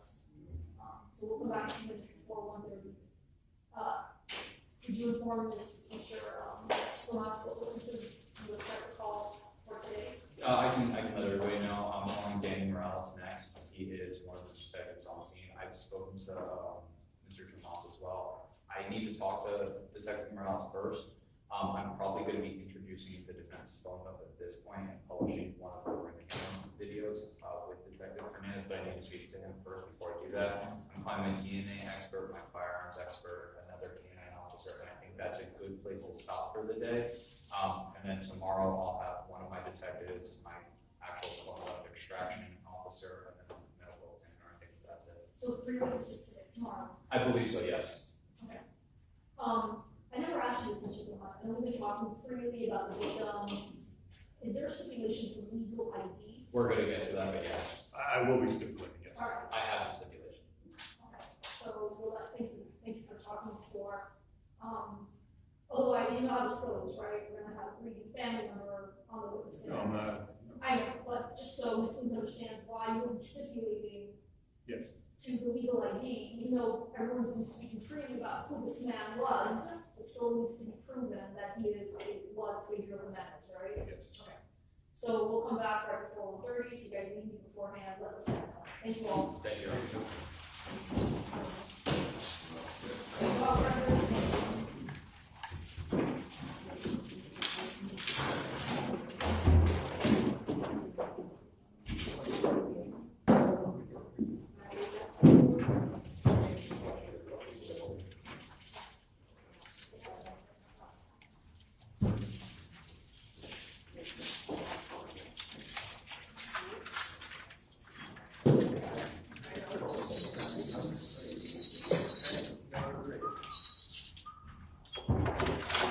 So before you leave, Mr. Glass, I'm gonna start, right here.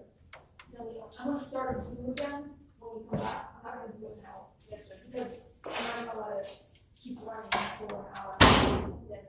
So in case someone's like, oh, where did the Zoom go? It'll be back up on 1:30. Excellent.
you, your next witness.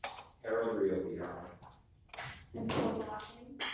R-I-O-E-E. He's also an officer. Yes, Your Honor. R-I-O-E-E. D. E is a boy. Did you want me to represent this history? We'll go one at a time.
Is Brigida just outside with the witness?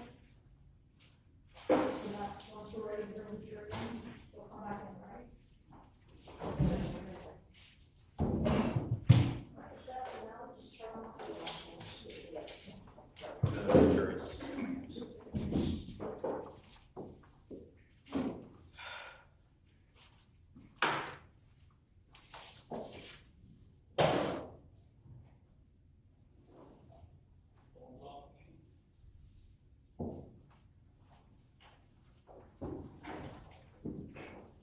All right, for the jurors.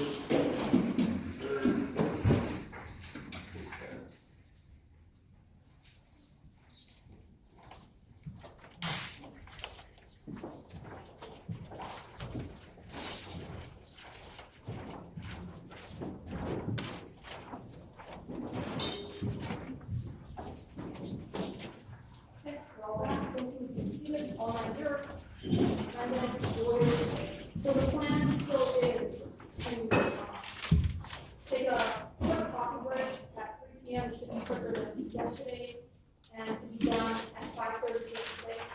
So that's the plan still. All right, state your next witness. Yes, Your Honor. The state calls Officer Riobe. What's the last name again? Riobe.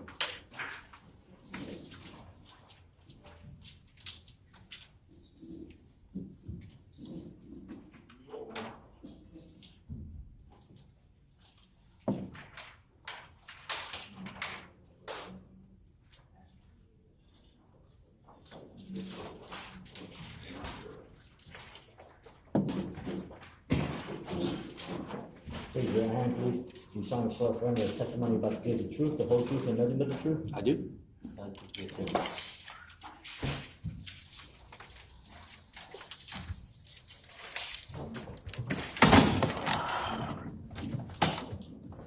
Good afternoon, officer. Good afternoon. Can you please state your name for the record? Deputy Harold Riobe. Okay. And what is your current position and employer? I'm employed by the Miami-Dade Sheriff's Office, and my current duties, I'm a field training officer for Miami-Dade. Now, back in 2022, what was your role, or what was your position? I was a firearms canine handler. Okay. And what exactly did you do as a firearm canine handler? I would help with homicide investigations, any type of investigation that a firearm was used. Okay. So were you in this role then around June 25th of 2022? Yes, I was. Now, what type of training do you have to undergo to be a canine handler then? When we first get our dog, we go through a stringent 6-week initial training where we get the firearm canine we imprint the dog as far as to learn the odors of gunpowder and gun oil. Okay. Now, what was the name of your canine around this time? Trigger. And with Trigger, how long had you been working with him then? When this occurred, approximately 8 years. Okay. Now, is Trigger still working today? No, Trigger's retired. And why did Trigger retire? He was getting up in age. I had the opportunity to either get another dog and stay as a firearm handler, or since Trigger I didn't want to get another dog because I've been on 25 years. So I could leave at any point. I didn't want to have to train another dog and possibly have the dog go to somebody else or anything. So I just left the program. Okay. But Trigger was working in 2022 then, right? Yes. All right. What type of training did Trigger have to go through in order to get this specialization in firearm detection? Well, it's an associative training where Trigger learns gunpowder and gun oil. And once he's able to determine, where the gunpowder, gun oil is, he learns by, we praise him and he continues on to other. Was Trigger trained for any other types of scent other than firearms? No, we're a single odor organization. Okay. Now, how often did Trigger need to be trained when he was working? We pretty much trained weekly or daily, actually. Okay. And how many handlers did Trigger have around this time? Just one. And it was you, right? Just myself. Okay. So I want to bring your attention to the weekend of June 25th and 26th of 2022. Now, were you on duty that day? Yes, I was. And did you respond to the scene of 1237 Northwest 14th Street in Homestead? Yes, I did. All right. When you went to that scene, what exactly was your role, or what did you do when you first arrived? I was requested to respond by Detective Hubbard. Once I got there, I was advised that a homicide had occurred, and they gave me areas to run my dog. Okay. Now, when you were there with Detective Hubbard, was this for a secondary canvass? Yes, it was. Now, what is the purpose of a secondary canvass? Just she was doing her due diligence to make sure that all areas were covered. Now, are you looking in a specific area with Trigger, or is it just free roam? No, Trigger's on leash, and Trigger does what he does as far as like any other dog, walking around, smelling, trying to pick up any odors that he could find as far as if there's gun oil or gunpowder. So how does Trigger essentially let you know that he found something? Well, if he does find something, he'll go to a seated position. Okay. And is that standard then for, canines? Or? Yes. Okay. Now, was there any specific area in this case that you were looking for that Detective Hubbard took you to? It was whatever area that I was directed to run.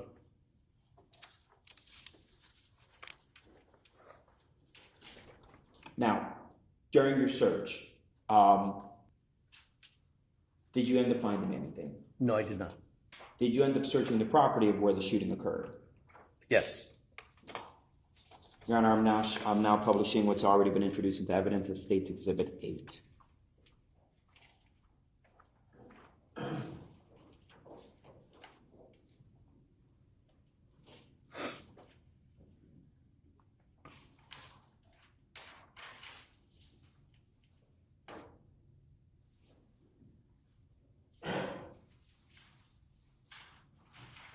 Were these the areas that you searched with trigger? Yes. Okay. Now, did you find any firearms? No, I did not. Did you find any spent casings? I did not. Did you find anything at all with trigger? No, I did not.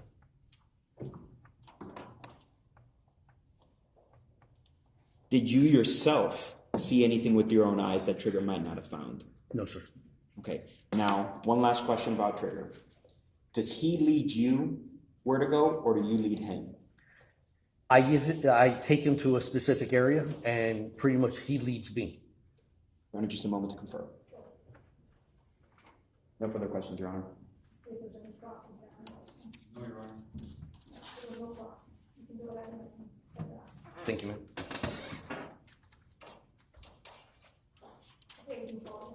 Stay close, Jason Felix.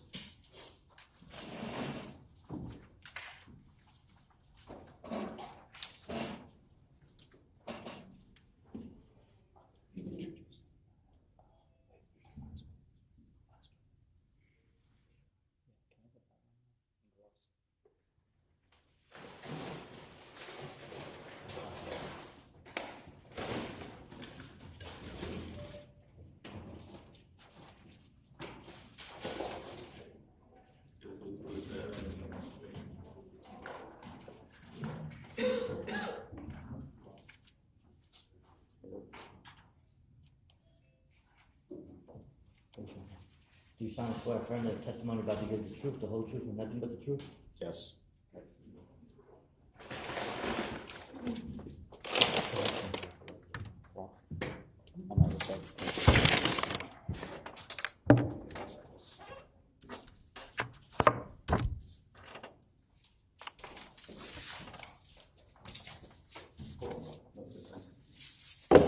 Good afternoon. Can you please introduce yourself to the members of the jury? My name is Jason Felix, last name spelled Felix.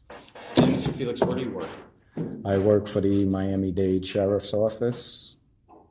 And how long have you worked there? 8 years and 8 months. And what do you do for the Miami-Dade Sheriff's Office? I work for the Forensic Technology Division, which is actually the crime lab. I work in the Forensic Identification Section, NIBIN Test Firing Unit. My work duty is to test fire, crime scene recovered, and found property firearms. And can you walk us through what, if any, training that you have to do or experiences that you do to be in your position? So this position is based on mostly previous work experience. I was in the Army for 4 years, including a deployment to Iraq and Kuwait in 2004. So I have extensive experience with firearms and ammunition. After that, I was a police officer with New York City Police Department for 5 years. I also worked in federal corrections in the municipal corrections city jail for 2 years.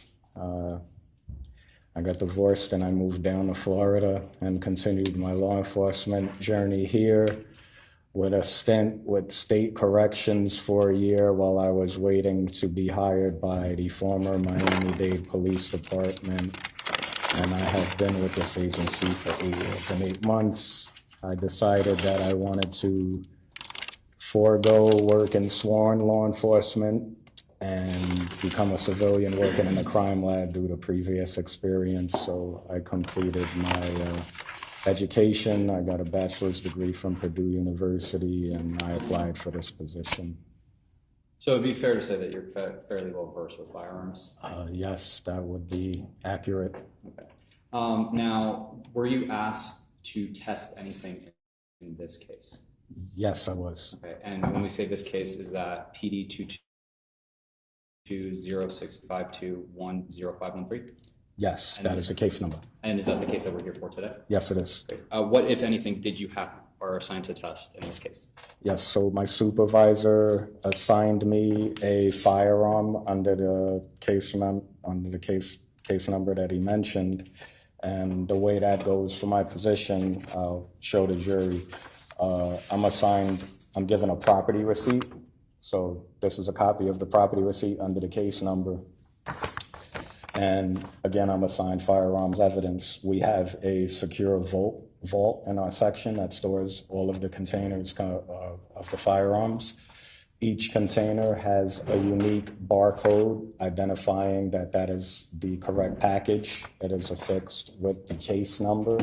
So I will go to the vault and retrieve that container number, match up the Miami-Dade Police case number with the container number, and take that container back to my desk and begin my process.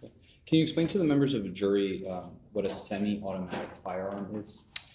Yes. Do you want me to explain the cycle of fire? However you want to do it. Sure. Okay, so a semi-automatic firearm, commonly known as a gun, is a device that is made up of a barrel and an action from which a projectile is fired by means of a small explosion. And I will walk you through the process of firing a gun. So a semi-automatic handgun is going to be loaded with a magazine, which is commonly referred to in civilian vernacular as a clip. If it's incorrect, it's actually a magazine.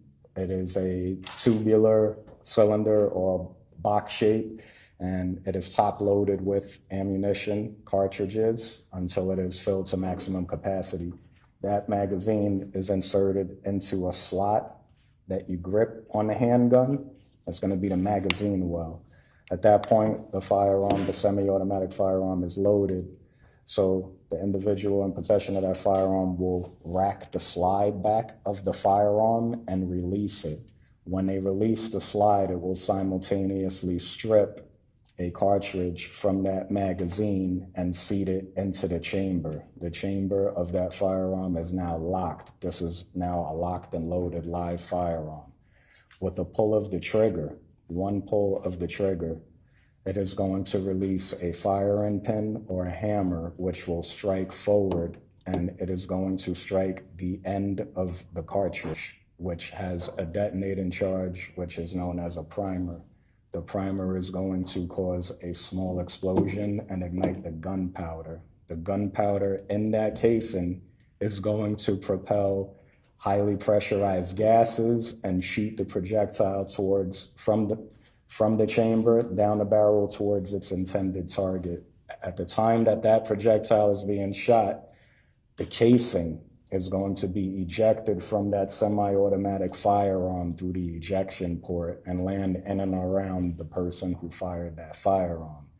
Now, this firearm is a semi-automatic firearm because with each successive pull of the trigger, the firing cycle process will repeat itself until the magazine is emptied. Your Honor, permission to retrieve evidence and publish evidence? Thank you.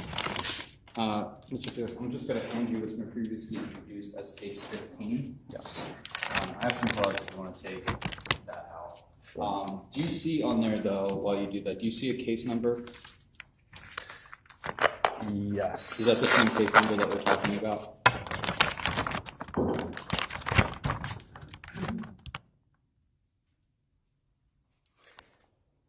Yes, this is the correct case number as well as the correct container number. So this is the barcode that I previously mentioned that has the police case number and the unique container number that matches the property receipt and the contents of the package. So I'm going to ask you to take out that firearm as well as the other contents. Now, you mentioned a couple terms, semi-automatic firearm, magazine, cartridge, etc. Yes. Can you please, when you pull it out, can you explain to the jury what each one is?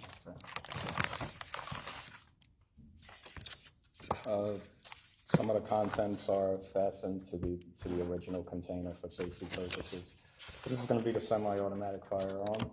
This is the magazine, which contains the cartridges that are loaded into the magazine, and the magazine is inserted into the magazine well. This is the slide. You will rack this rearward and release it. The cartridge is stripped from the top of the magazine. It's going to be seated into the chamber. This is a chamber. Pull the trigger. the projectile, commonly referred to as a bullet, is shot towards its intended target. What is left is the casing that is ejected from the ejection port. And again, this will land in and around the person who is shooting this firearm. Do you mind actually opening up where the casings are and showing that to the members of the jury? Scissors. Right? Scissors. Yeah.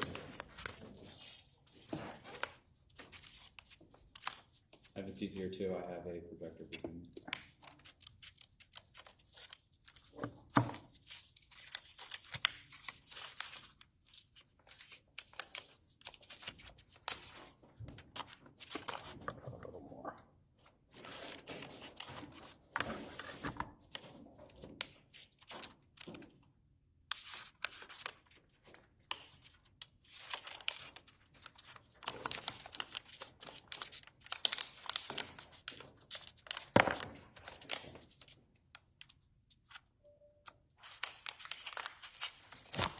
So these are the casings that okay, I gotta explain this.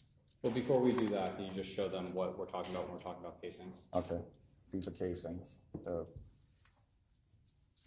This is the head stamp of a casing. The head stamp of the casing is going to contain the caliber of the bullet and the manufacturer. So in this instance, this casing was manufactured by Federal Cartridge. That's what the FC on the head stamp stands for, and it also bears 9mm markings. This is a 9mm caliber firearm.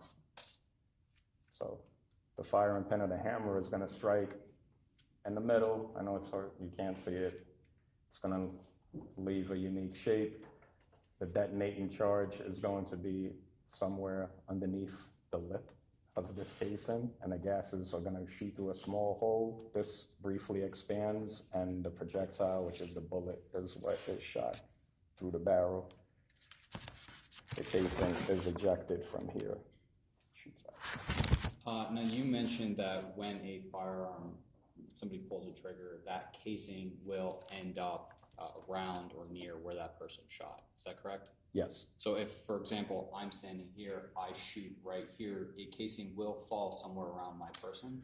Somewhere in the vicinity, depending on the power, how powerful the firearm is, and even it can also be determined of how the person is holding the firearm when they're shooting it. Okay. Now, I know you were about to explain about those casings that you collected. Can you walk us through what you did in this case? Sure. So, again, I was assigned this firearm. I retrieved the container from our secure vault. I bring this property back to my desk. We have an online evidence tracking system, so through each step of the process, I tell my evidence tracking system what step I'm currently at.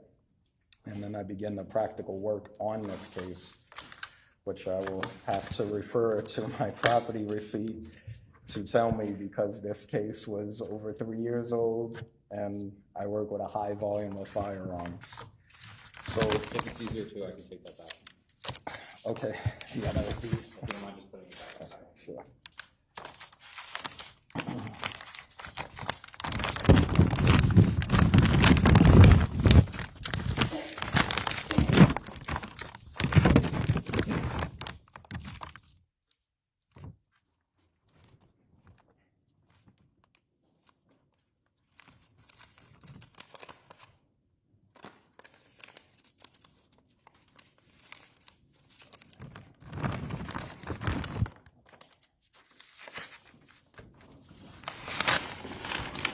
Okay, so this casework, we work off of, again, a property receipt. There's the laboratory analysis report. As you can see, it's sort of a checklist. And the police officer or lead investigator is going to check off what type of work, what type of processing that they're requesting to be done with this firearm. So this laboratory analysis report, the lead investigator is requesting biology and latents. Since they request biology, that means that I have to swab this gun for any possible DNA that may be uncovered later on. So that is the first thing that is done with the firearm. I open up the contents with protective equipment, which is going to be latex gloves, a lab coat, and a surgical mask. So I don't transfer my DNA accidentally to the evidence.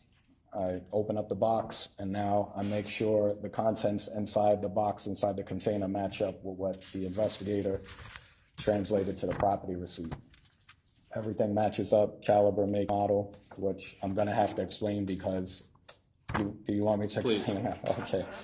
So this can be confusing because the information that I uncovered when I opened up the container revealed that this is a 9mm caliber, unknown make and model firearm with no serial number. However, a firearms manufacturing company that is known for just making firearm parts has an engraving on the handle, on the grip of the firearm. That company is known as Polymer 80 Inc. So I have to explain to them what privately made firearms are, which are widely known as ghost guns. This company, Polymer 80 Inc., circumvents the federal requirements of having firearms registered and serialized because you can go to their website and just order a gun kit. A gun kit would be a frame that is mailed to you in a jig, a cutout, and it has simple instructions. And that is what is known as an 80% firearm because it's nearly constructed. The only thing you would need to do at that point is acquire a slide and a barrel from another firearm company. And in a simple internet search, anyone can put that gun together. That is what's known as privately made firearms or ghost guns. And they are nicknamed ghost guns because they're not traceable. They don't have a serial number. The firearm in this container, to my surprise, was a ghost gun, has no serial number. The lead investigator had recorded that the model number is a PF 940C. That is correct for the firearm company that makes frames, but it is not a factual for recording purposes. I cannot actually say that that is the make and model of this firearm. So for documentation, we record it as a 9mm unknown make and model with no serial number. Did you test fire this gun? Yes, I did. Can you walk us through what the process is? I know you mentioned getting masked up, gloved up, but can you walk us through the actual process of test firing the firearm? So the investigator requested for biology and latents. The first step before I test fire this firearm, again, is once I have established that the actual contents in the package match up with the property receipt, and I made my necessary corrections, this being an unknown make and model, I recorded the information on the property receipt and in our online tracking system. I have my protective equipment on, gloves, surgical mask, and a lab coat.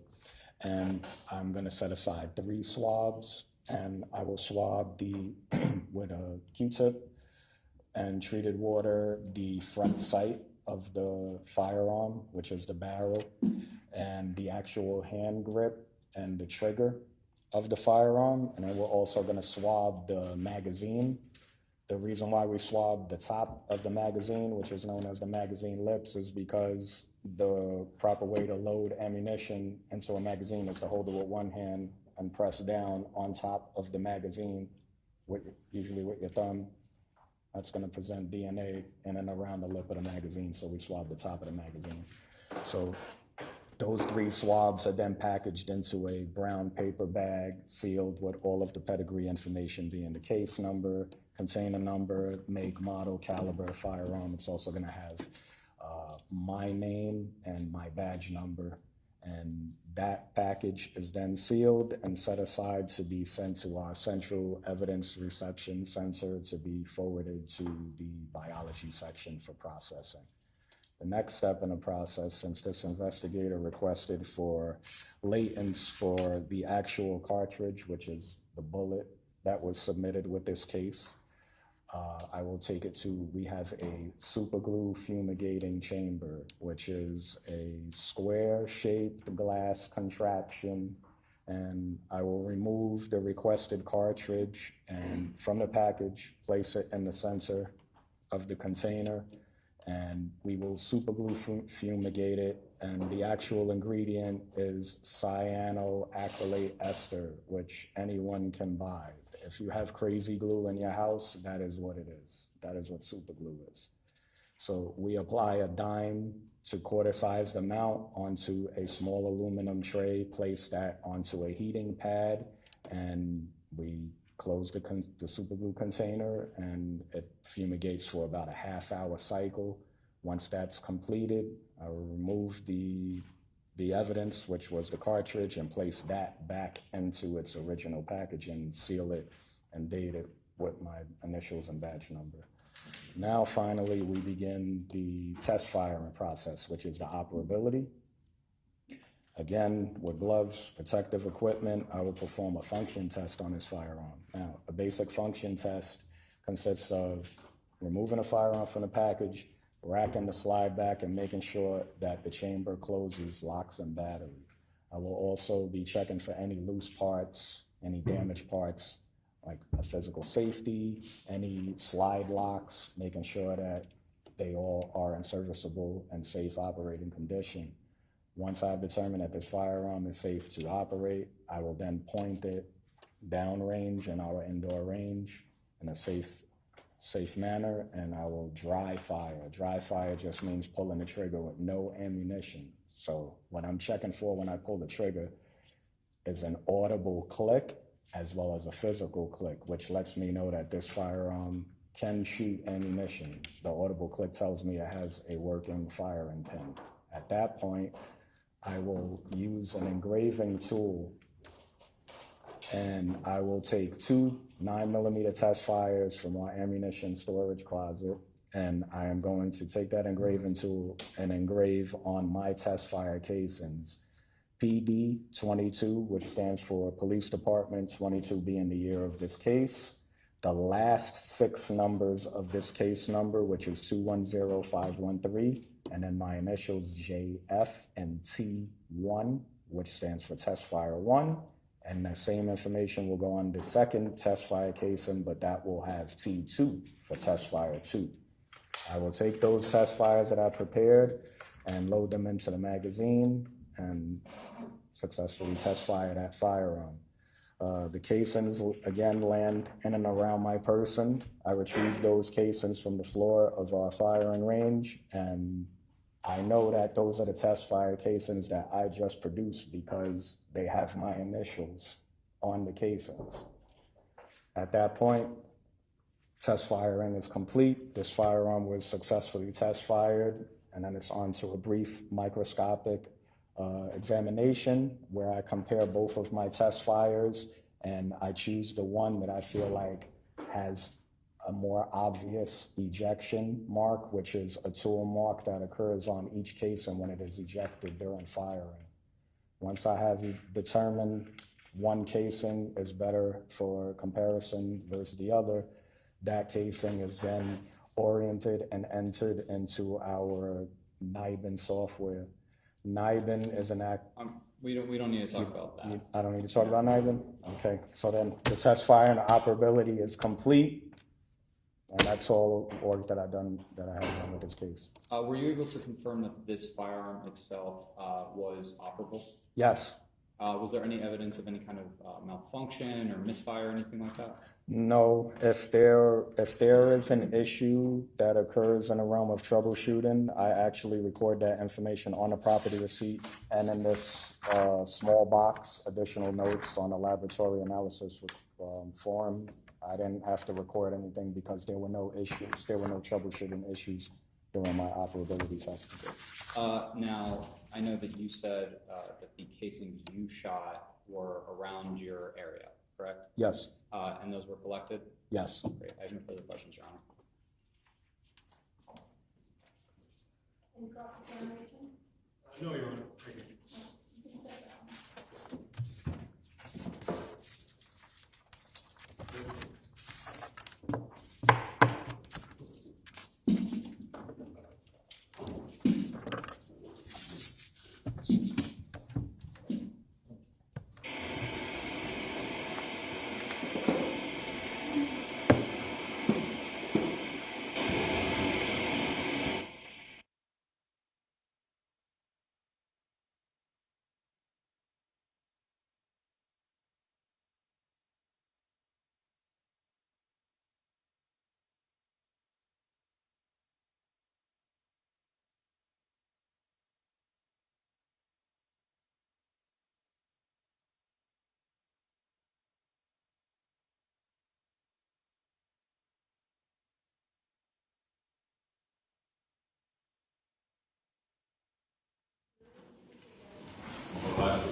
Yeah.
Yeah, thank you.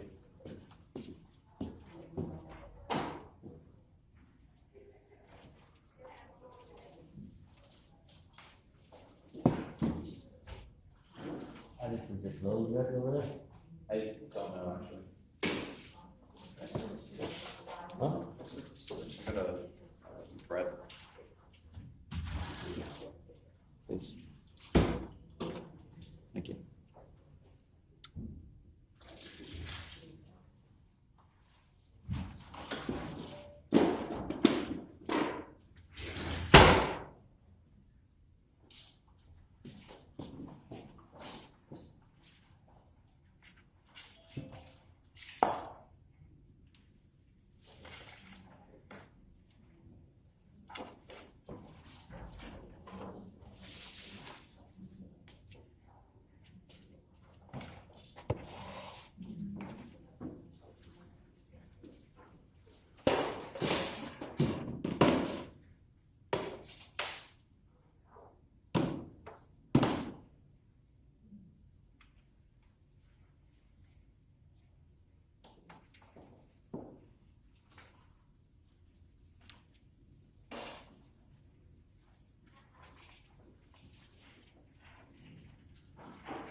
Ready or not?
The state calls Cosette Alvarez.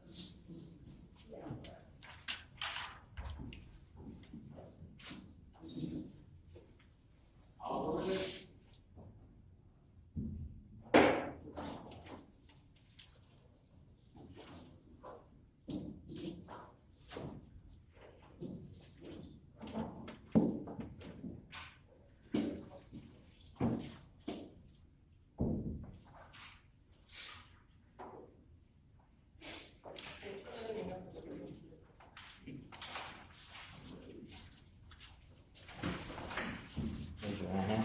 You solemnly swear affirm the testimony about to give the truth, the whole truth, and nothing but the truth? Yes, I do. Thank you.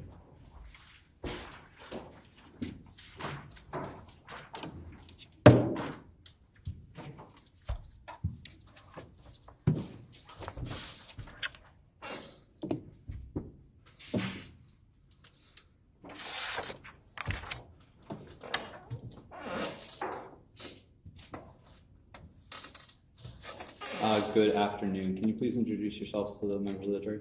Yes, hi, good afternoon. My name is Cosette, C-O-S-E-T-T-E, Alvarez, and I am a forensic biologist with the Miami-Dade Sheriff's Office Crime Laboratory. And how long have you been employed there?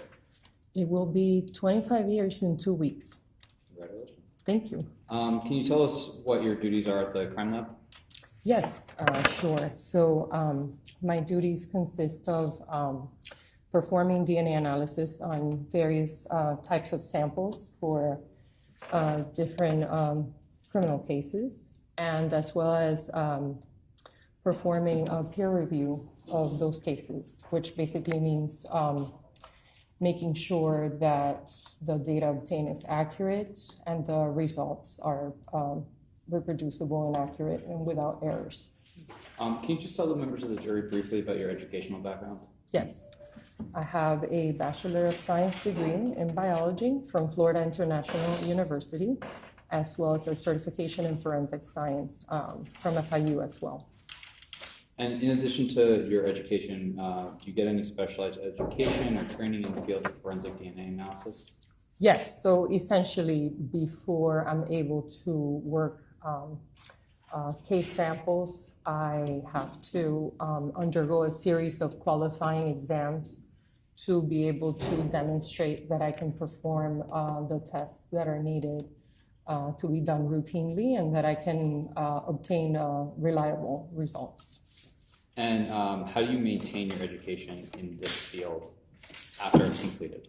Right, so to continue performing my duties, I am required to undergo what's known as continuing education yearly, at least 8 hours of continuing education, and that is attending conferences or participating in training within the laboratory. Now, the Miami-Dade Sheriff's Office Crime Lab, is that an accredited lab? Yes, it is an accredited lab. Who accredits it? So the agency is known as ANAB, which, forgive me because it's an acronym within an acronym. I don't know why they did that, but it basically stands for American National Standards Institute National Accreditation Board. Okay. And do you know how long the lab has been accredited for? Yes, so the lab has been accredited since 1989 by an organization that was called ASCLD Lab, American Society of Crime Laboratory Directors, and then they merged with ANAB back in 2019. So since 1989, basically since the lab has conducted DNA testing, we've been accredited. And what does it actually mean to be accredited? So accreditation basically means that the laboratory meets and exceeds basically protocols that are in place for reliable and accurate scientific testing. Now, is it part of the lab's requirements that each analyst take a proficiency test semi-annually? Yes, in order to be able to still continue doing casework, performing casework there has to be a proficiency test done every 6 months, basically. And where do those tests come from?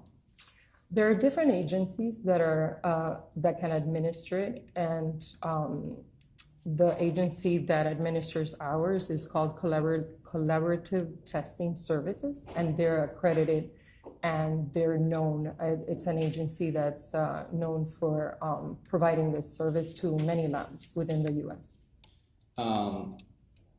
And when you're doing these tests, do you know the results before you take them? No.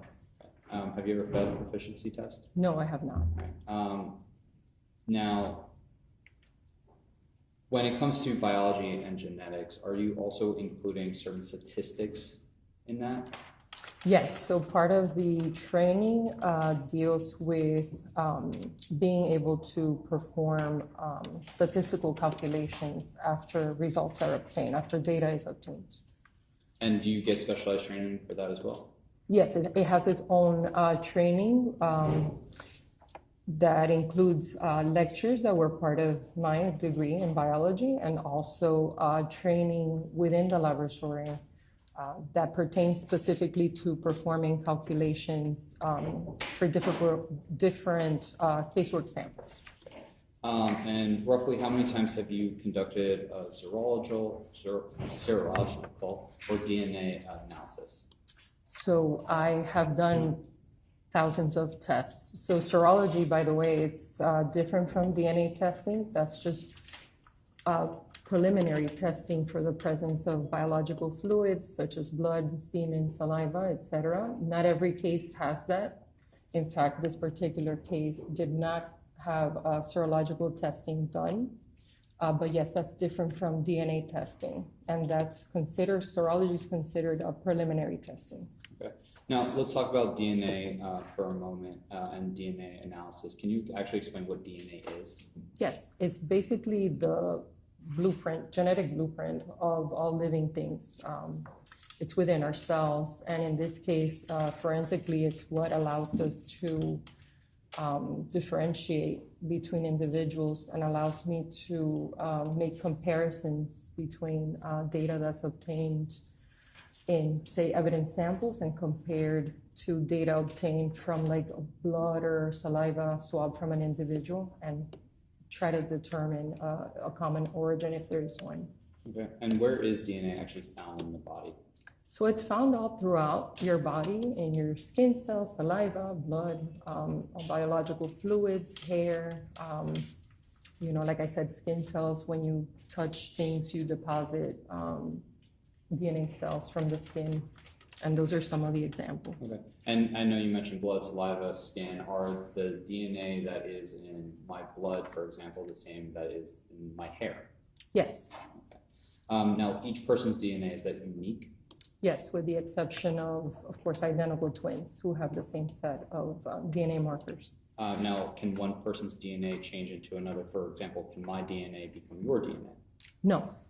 Okay. Even if I mix two DNA samples together?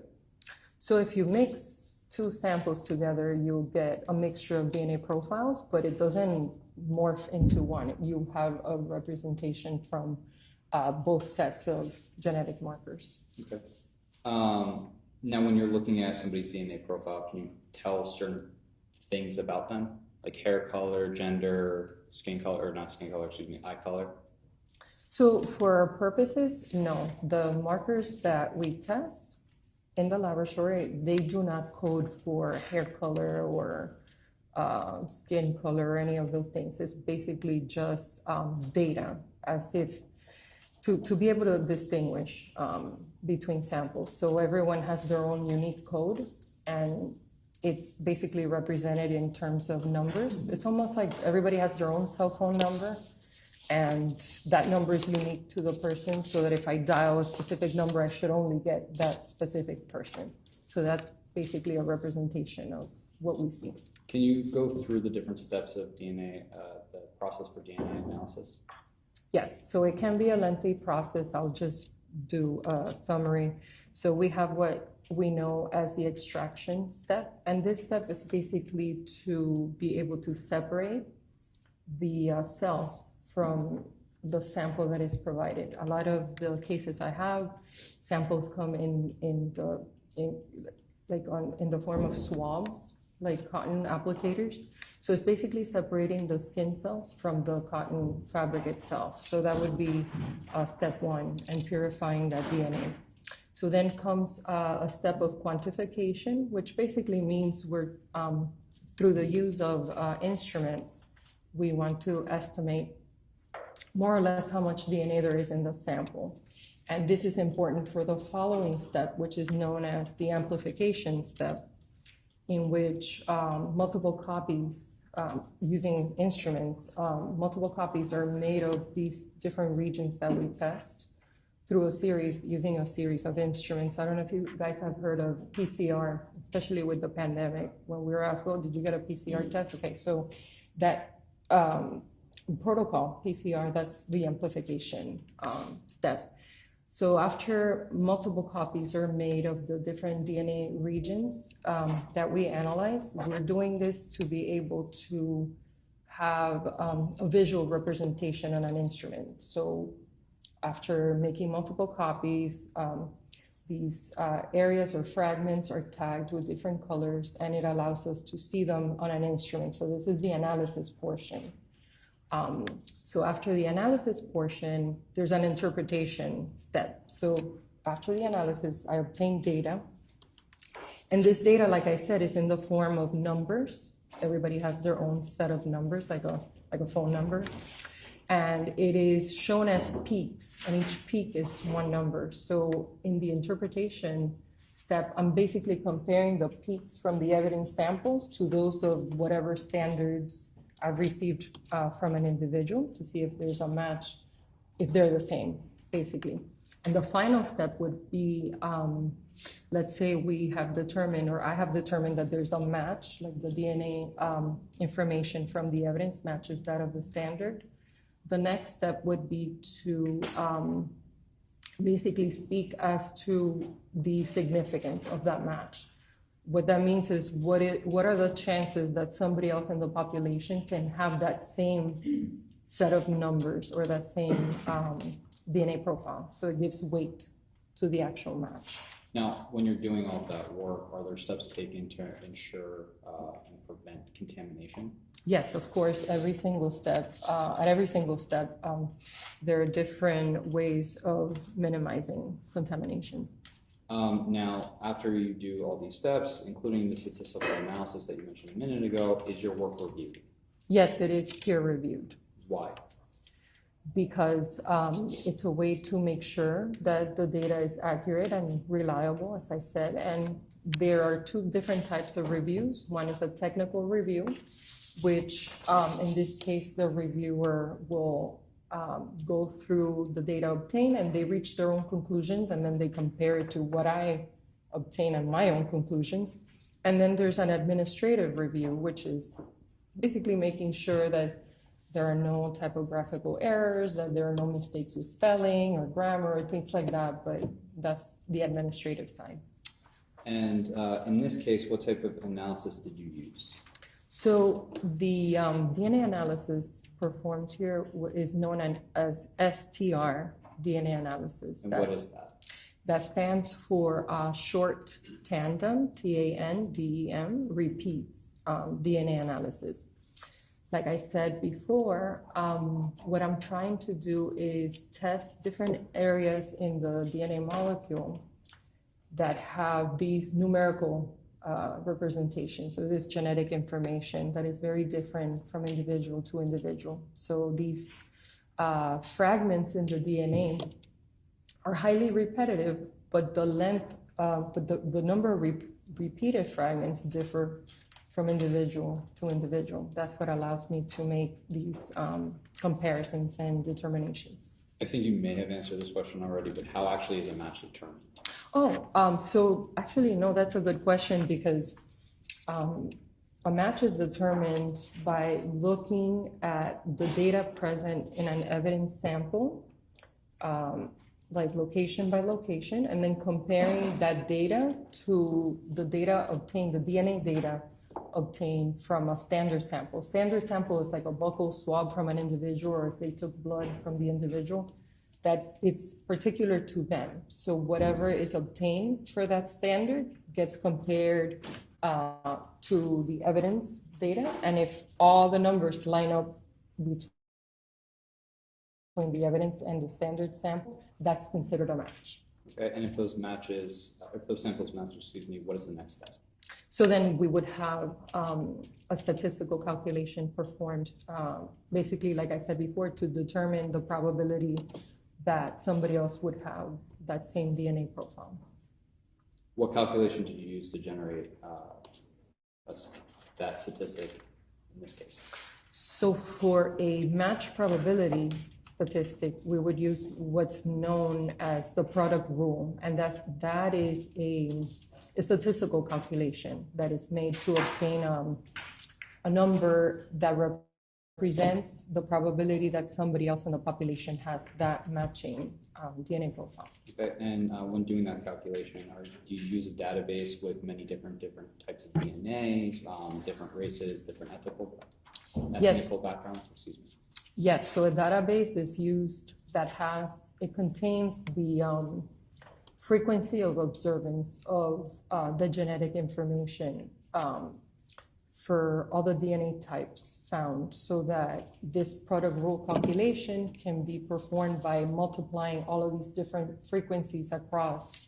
We have 21 different locations in the DNA molecule, and this statistical calculation allows us to multiply all the frequencies, and usually if there's a lot of information, it ends up being a pretty big number at the very end. Can you explain what a DNA mixture is? Yes. So we have what is called a single profile, which is what we normally see when I obtain a DNA swab from an individual. You would expect to only see one DNA profile, right? So a mixture of DNA profiles is any sample that you have that gives you more than one DNA profile, so 2 or more DNA profiles within a sample. Okay, and is there a difference between DNA mixtures with a major and minor component and an indistinguishable mixture? Okay, so a mixture that has a major or minor DNA component to them, all that means is that within the sample itself, there's obviously more than one person. That's what makes it a mixture. But within that sample, there's a predominant profile or an individual that deposited more DNA than others. So you would see it as a predominant DNA profile. And then what we call minor is whatever is left other than that predominant or major profile. So an undistinguishable would be where you have multiple individuals, but you can't really, because of the way that the mixture formed itself, you can't really separate or nothing really stands out. They could be both in equal amounts, or the components of the mixture could be in equal amounts, and that's what makes it undistinguishable. Okay, and can you briefly explain how you go about interpreting DNA mixtures? Yes, so a mixture that has 2, 3, 4 individuals, the first step would be to try to determine how many possible contributors are in the mixture. After that, as in this case, through the use of ratios, we can approximate, and looking at the mixture itself, we can tell if there's a predominant DNA profile that we would call a major profile. And if there is a predominant profile, then the next step would be to compare that to whatever standards are available, whatever data we have, in this case from a standard sample, compared to that evidence. So that was a lot of background about DNA. Let me ask you, have you received any items in this case to analyze under case number PD220625210513? Yes, I have. What did you receive? Your Honor, if I may refer to my notes briefly. Do you need to refresh your memory? Yes, I have the report. So refresh your memory and look up the memory is refreshed. Yes, so I basically received swabs from a firearm. Okay. Where were these items located prior to your examination of them? They were located in our evidence vaults with the evidence custodian within the laboratory. Okay, when you received these items, were they sealed? Yes, they were sealed and they had the correct identifier and they were intact. Okay, any evidence of tampering whatsoever? No, I would have indicated that in my notes. Did you personally open the package and remove the components of it? Yes, I did. And I know you mentioned a couple of swabs. Did that also include a buccal swab? There was a standard, that's what we call a standard sample swab present as part of the items. Okay. Now, what did you do with those items prior to the DNA analysis?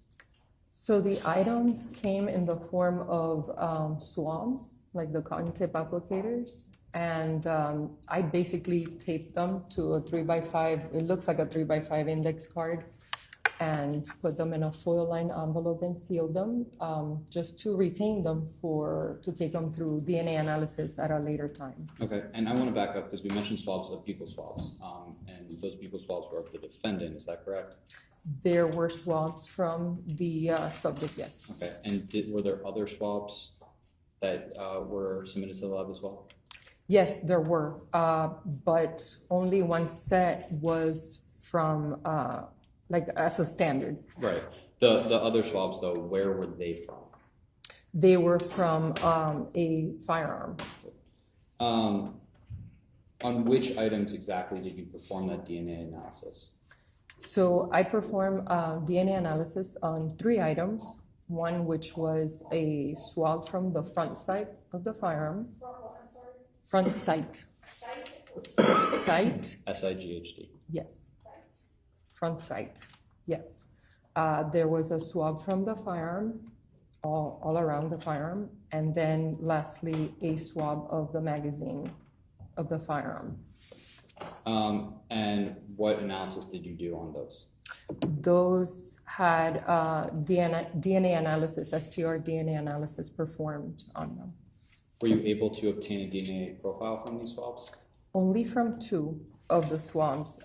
The swab from the front sight of the firearm did not contain enough DNA for me to finish the whole process. Okay, and after you get those profiles, what do you do next? Well, the next step would be to interpret whatever data I have. In this case, there were 2 separate samples that provided mixtures of DNA profiles. Okay, what was the result of that comparison?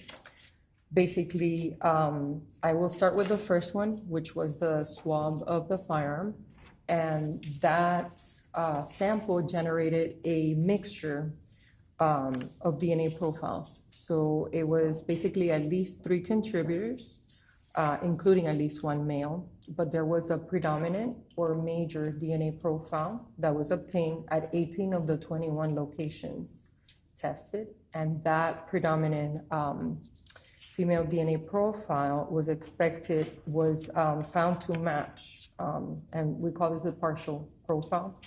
This was found to match the standard obtained from subject D link.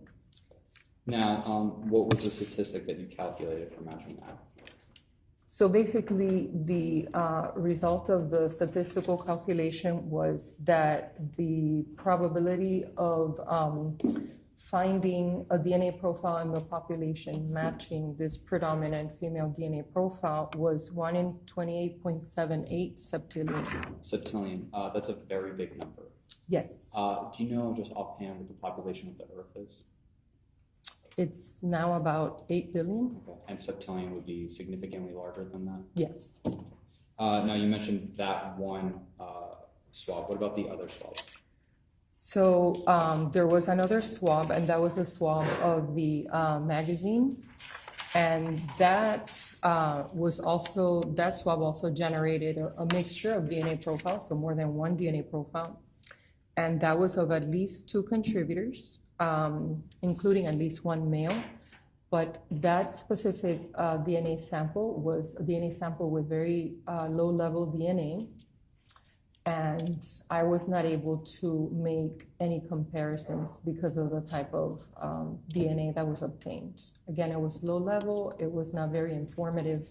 So the conclusion was that due to the complexity, there were no comparisons made. Okay. And now, after you obtained that match, what conclusion did you make after all your work that was done?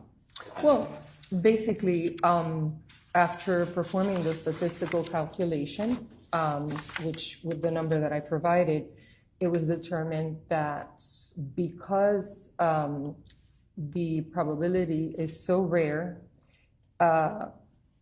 it is unreasonable to conclude that somebody else would be the source of that predominant DNA profile found in the mixture of DNA profiles. Is there a threshold frequency that you also use? For that specifically, yes, and it's 1 in 320 billion. Why do you use that threshold? We use that threshold because it's an approximation of 1,000 times the population of the US itself, which is a little over 300 million. So this is 1,000 times that. So anything above that, we basically conclude that it is unreasonable that somebody else that's not the individual matching would be the source of that DNA profile. Okay. And if you know the answer, do you know what the population of Miami-Dade County is? It's a little over 2 million. And the state of Florida? It's, I guess, around 20 million, 23 million. And you mentioned that the United States is about 300 million? Yes, 340 million. The entire Earth is 8 billion, correct? Yes. Okay, I have no further questions, Your Honor.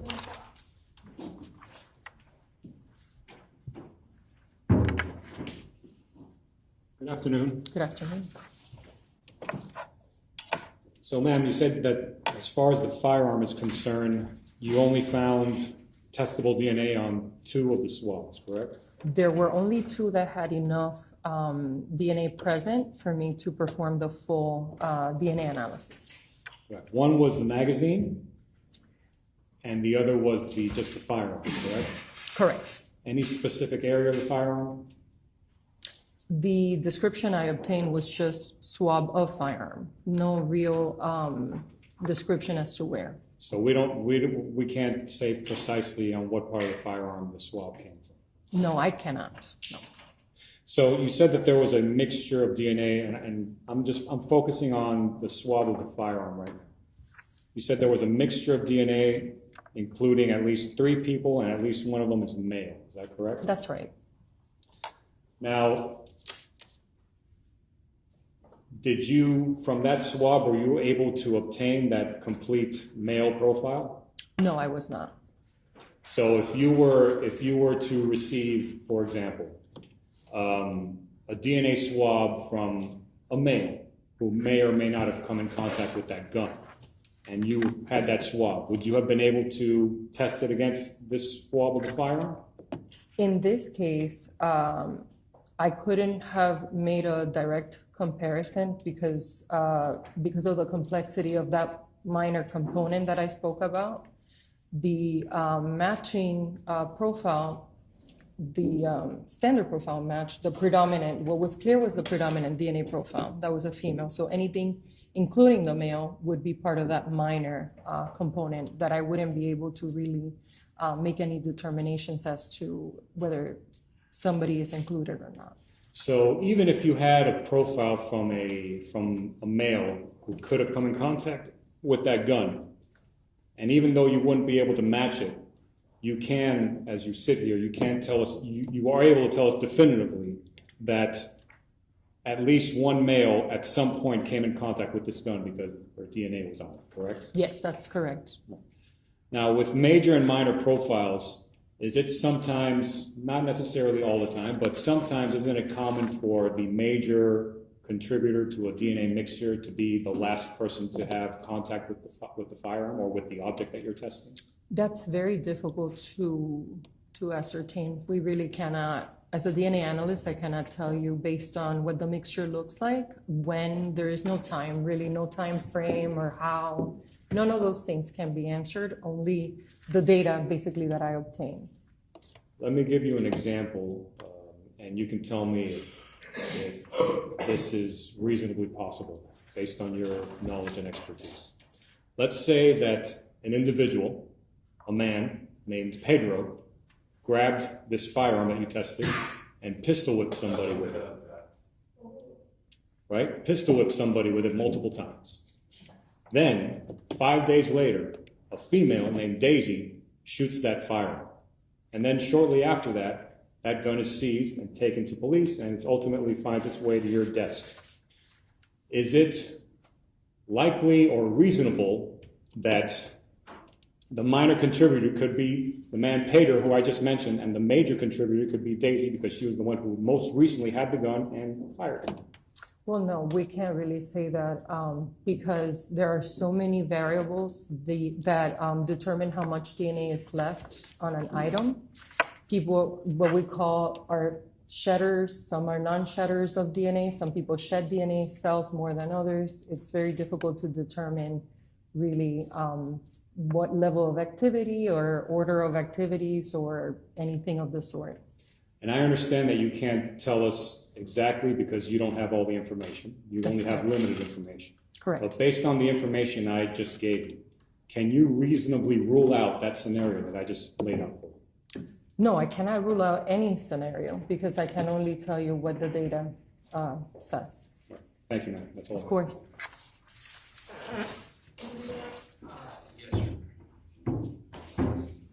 To be clear, the majority of the DNA was female belonging to D-Link. The predominant profile in the mixture, or what we call the major profile, was a profile matching that of subject D-Link. Okay, I have no further questions, Your Honor. Thank you.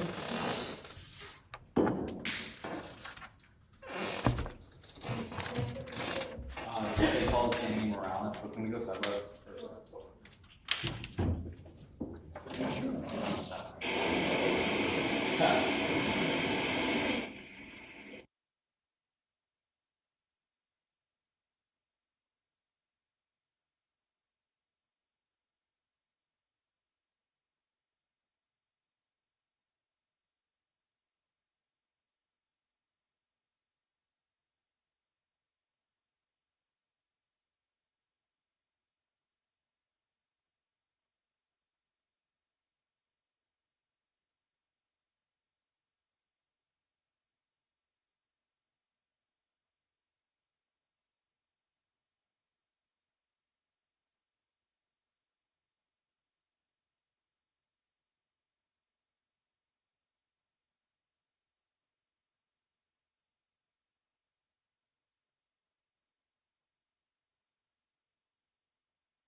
The phone, the flash out again.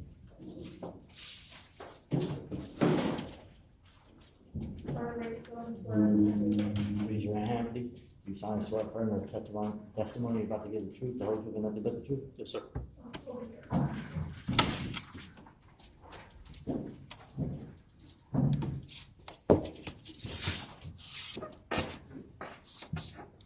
Good afternoon. Can you please introduce yourselves to the members of the jury?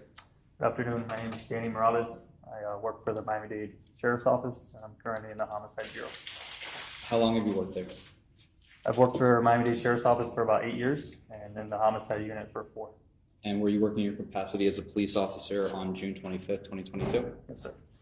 How did you first become involved in this case? So at approximately 4:15 on that day in the morning, I was handling the phones that day in the Homicide Bureau. There was a call that came in reference to a death. Homestead Police Officer Nicholson was reporting a homicide that occurred that morning, and he shared some details about that. Okay. What details did he share with you? Well, initially he mentioned that Homestead police officers were dispatched in reference to a female that found a deceased body or a male that was shot. Officers responded to that area and located the individual. And additionally, he added that the reporting person was later identified as Daisy Link, who happened to be the girlfriend of the individual that was shot. Did he advise if he observed a blood trail on scene? He did. Okay. Did he tell you where that blood trail was to or from? Essentially, it was from the residence where the two individuals that were involved, Daisy Link and the victim, resided, to where the body of the victim was found.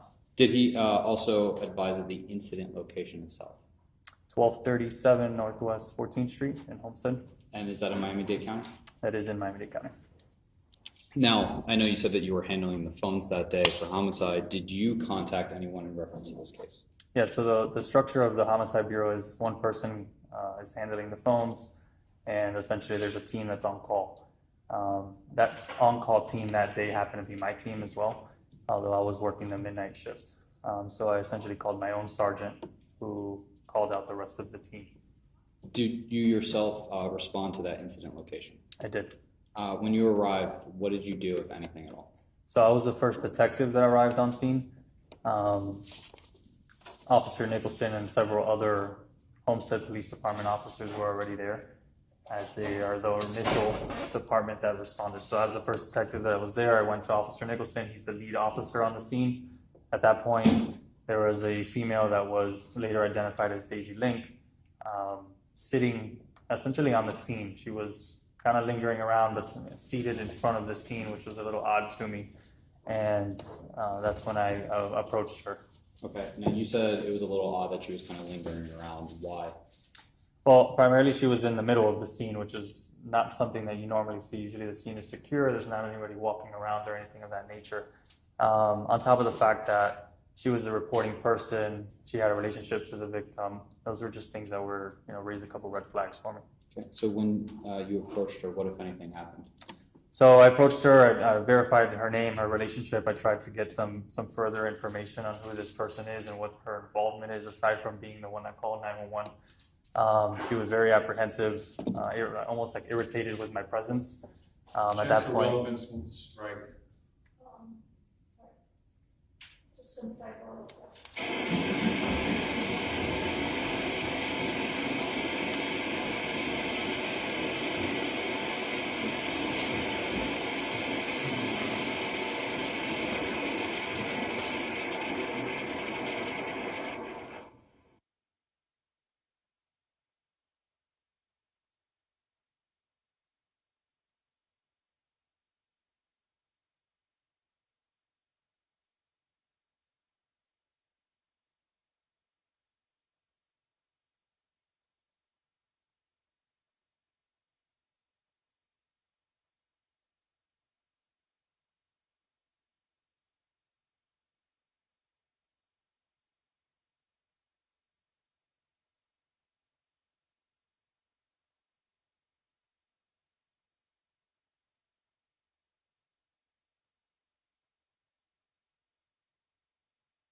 I'm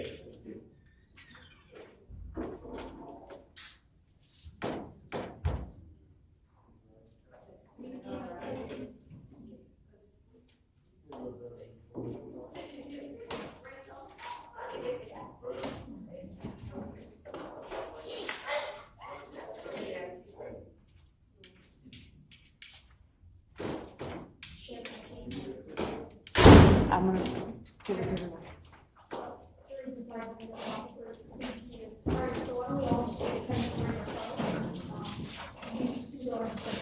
Okay. I'm just gonna step outside and share my witness with the court.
Tomas, juries can have more problems with the objection. I can, sustain it in front of the jury. Mr. Rubio will ask a question. I'm not gonna strike it. He just started his testimony and looks like we're all on the same page now. So I'm a little confused, I guess, because you couldn't for the court overrule the objection. I did? You did. Oh, all right. I think it's entirely relevant to the defendant's demeanor on scene, especially with detectives, which will be corroborated by the robbery video of her being aggressive with other officers as well, specifically Melanie Norris. They're claiming that she was a victim, that she was scared. They couldn't take her to the homicide headquarters. They took her to robbery instead. Defense is claiming that Ms. Link was acting self-defense, was scared, etc. Her being aggressive to detectives trying to question her is entirely relevant to the determinations that they subsequently make, including bringing her to the scene, placing her in the back of the police vehicle, taking her to headquarters to interview her. It's entirely relevant.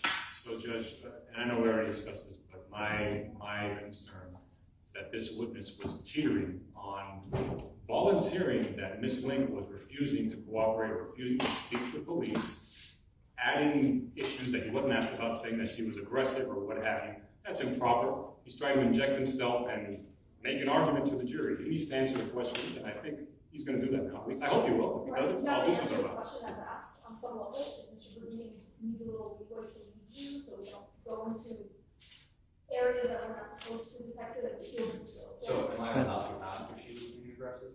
You can ask, what was her demeanor? Well, I want How clarity. was she acting? What did she look like? Was she red? Was she flushed? Etc. How was she clothed? Yeah. Okay. But it can't just be, did you encounter her? And what was that like? And blah, and you have a narrative with extra adjectives that are not responsive to the question. Understood. I know the defense talked about self-defense in their openings, but what you all say is not evidence. So at some point, It might not be evidence, Your Honor, but it does open the door to make certain arguments, just like I mentioned that, I think it was yesterday too, when I filed a motion for a request for judicial notice. It might not be evidence, but it opens the door to certain arguments. at some point, it may be too much to prove that. So right now, the self-defense claim, it's there, mostly because of the opening statement, and a little bit based on a hypothetical that Jose Alvarez answered. Some of it regarding pictures or injuries, those are not evidence yet. But I would just be careful eliciting information at this stage when a full self-defense claim hasn't been laid yet in front of the jury. Does that make sense? Sure. Okay, does that make sense, Mr. Tomas? So there may be an opportunity where, unfortunately, if you want to make a call to call back witnesses or call rebuttal witnesses, depending on whether or not the self-defense claim is fully flushed out, that may be the more appropriate time. Okay? All right, I think we're on the same page. Let's go ahead and bring back the jury. All right, for the jurors.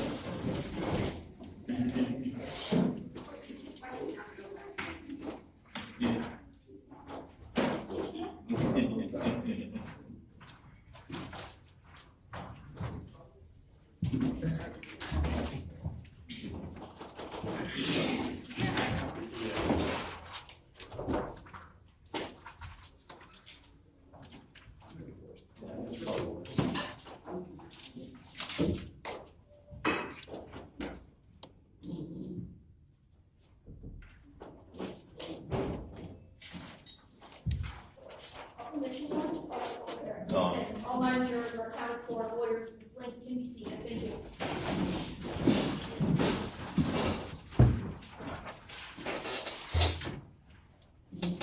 May I proceed? Yes. Thank you. So Detective, let's back up a little bit, okay? You've mentioned Daisy Link, Miss Link a few times. Do you see Daisy Link in the courtroom today? Yes, sir. Can you please point her out and describe her by what she's wearing? She's sitting right over here. It's a black floral shirt. Your Honor, let the record reflect that the witness has identified the defendant. Okay. Now, going back to when you arrived on scene, when you first arrived on scene, there were police officers there? Homestead police officers. Okay. And Daisy Link was on scene? Is that correct? That's correct. Where exactly was she at, if you remember? So directly in front of 1237 Northwest 14th Street. And that Right would in be her residence? the residence, yes, right in front of the door. Did you approach her? I did. How was her demeanor when you approached? So originally she's sitting down. So, you know, from a distance, you just see a woman sitting down. But once I came up to her, it's when she became a little aggressive, in my opinion. Okay. Were you concerned with her presence on scene? 100%, yes. Why? It's not normal to have somebody sitting in the middle of a crime scene. Regardless, this crime scene was a little larger than normal, and she was sitting right in the middle of it. When you first approached her, was she a person of interest? At that point, no. I had just gotten there. All I knew was that she had a relationship with the victim, and that's from what Officer Nicholson told me. Did you attempt to remove her from the scene so that way you can do your police work? Yes, I did. Okay, and what did that entail? So, interacting with her and trying to verify her information, and I like to respect the person I'm speaking to, so I asked her name and whatnot. That's when she became a little aggressive, ultimately trying to, So before we get to that, tell me exactly what you mean by she was being aggressive. It was more of her demeanor, just the lack of wanting to cooperate, lack of wanting. Objection, improper comments, and speculation by this witness. To be clear though, she does not have to cooperate with you. She does not. Now, moving forward, what, if anything, happened with Miss Link between you and her? So Miss Link, when I went to detain her and put handcuffs on her, attempted to grab a white chair that was next to me, or next to her, and tried to swing it. That time I was able to detain her, and with the help of a Homestead police officer that came and helped me as well. When you were detaining her, what did you specifically do? I put handcuffs on her, held her arms as any other arrest would take place. Why were you detaining her at that point? At that point, one, she's in the middle of the crime scene. Two, she became a person of interest, and we wanted to just remove that person from the crime scene. That way there's no evidence that was tampered with. That way she would be monitored inside of a police vehicle, and we can transport her to our headquarters for an interview. Did you also pat her down when you detained her? I did, yes. Why did you pat her down? That's normal officer safety. Make sure she doesn't have any weapons or anything on her that can harm me or herself. Did you locate anything on her person? Yeah, there was a cell phone and a car key. Okay, and did that car key belong to any vehicle in particular? The car key ended up belonging to a Chevy Trax. Now, when you found that car key, or if you noticed it at all when you were patting Miss Link down, what, if anything, was the defendant's reaction to you finding that car key? So the car key was in her pocket, and she attempted to, remember she's sitting down at this point when I go to detain her, she attempted to kind of roll over onto that side to kind of hide what she had in her pocket. Objection, speculation. Did you do anything else on scene? At that point, we placed her in the vehicle, and I was instructed to author some warrants. Okay. Before we talk about your warrants and the process for obtaining a warrant, let's talk about if you contacted anybody other than the other homicide detectives. Did you speak to anybody? Yeah, so there was 2 children at the residence. I learned that their grandmother was local. I contacted the grandmother to have them come get picked up. And did she respond to the scene? She did, yes. Was anybody else with her? Crystal Barreto, which ends up being, I believe, if I'm not mistaken, Daisy Link's sister, which was the daughter of the grandmother. Okay. Now, when they responded to the scene, both the defendant's grandmother, Josephina Perez, as well as Crystal Barreto, did you approach them? Yeah, so they weren't allowed to the immediate scene. Obviously, it's cordoned off by crime scene tape. So I walked to them at the intersection, and at that point, that's when I kind of informed them of everything that was going on. And what was either of their reaction when you informed them what was going on? So Crystal Barreto immediately, spontaneously stated the words, "If he is dead, Daisy must have shot him." Okay. Now, to be clear again, Crystal doesn't have to speak to you. Correct. She doesn't have to cooperate. No. Did you attempt to gain further information after Ms. Barreto spontaneously stated this? Object and move to strike as to be hearsay statement, this witness just volunteered. So it's the same? Judge, can we go to sidebar? Sure.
The objection from the last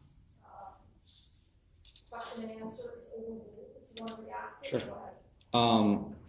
When you approached Crystal Barreto and you identified yourself and what you were there for, did she do anything in response? She made a statement to me. Okay, did you prompt her for a statement? No, it was a spontaneous statement. And what was that statement? If he is dead, Daisy must have shot him. And he being the victim in this case? Correct. Okay. Now, at this point in time that Crystal and her mother and you were on scene, had you identified any shooters? No, at that point, no. Did you have any subjects? No. So this was essentially the first information that you're getting that there was somebody who may be a person of interest. Yeah, at that point, it kind of built a storyline for me. I'm sorry, at that point, It kind of built like a storyline for me. it built like a, Storyline?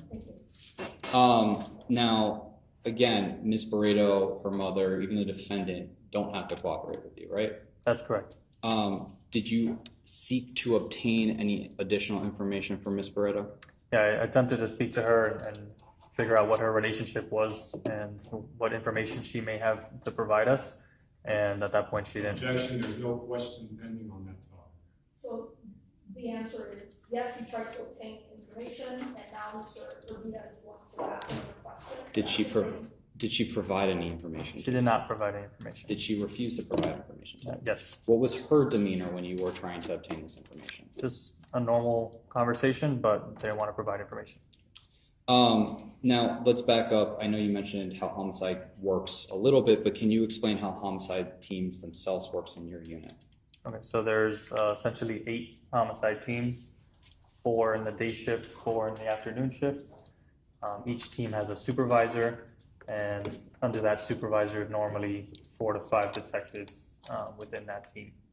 And when there is a homicide, is there a lead appointed, or you guys kind of just do your own thing? No, so there's a rotation of teams, and then within your team, there's also a rotation of who gets cases. So that way, the same detective doesn't get multiple cases back to back. Were you the lead on this case? I was not the lead. Who was?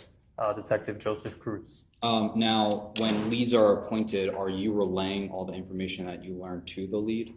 Yes, we provide any information that we learn to the lead detective. Are you also given assignments by the lead? Yes. Now, what if any assignments did Detective Cruz give you? I was given the task of authoring a search warrant for the residence. And the residence being that 1237 address that you mentioned earlier? Yes. Okay. Now, let's talk about warrants for a second. What actually is a search warrant?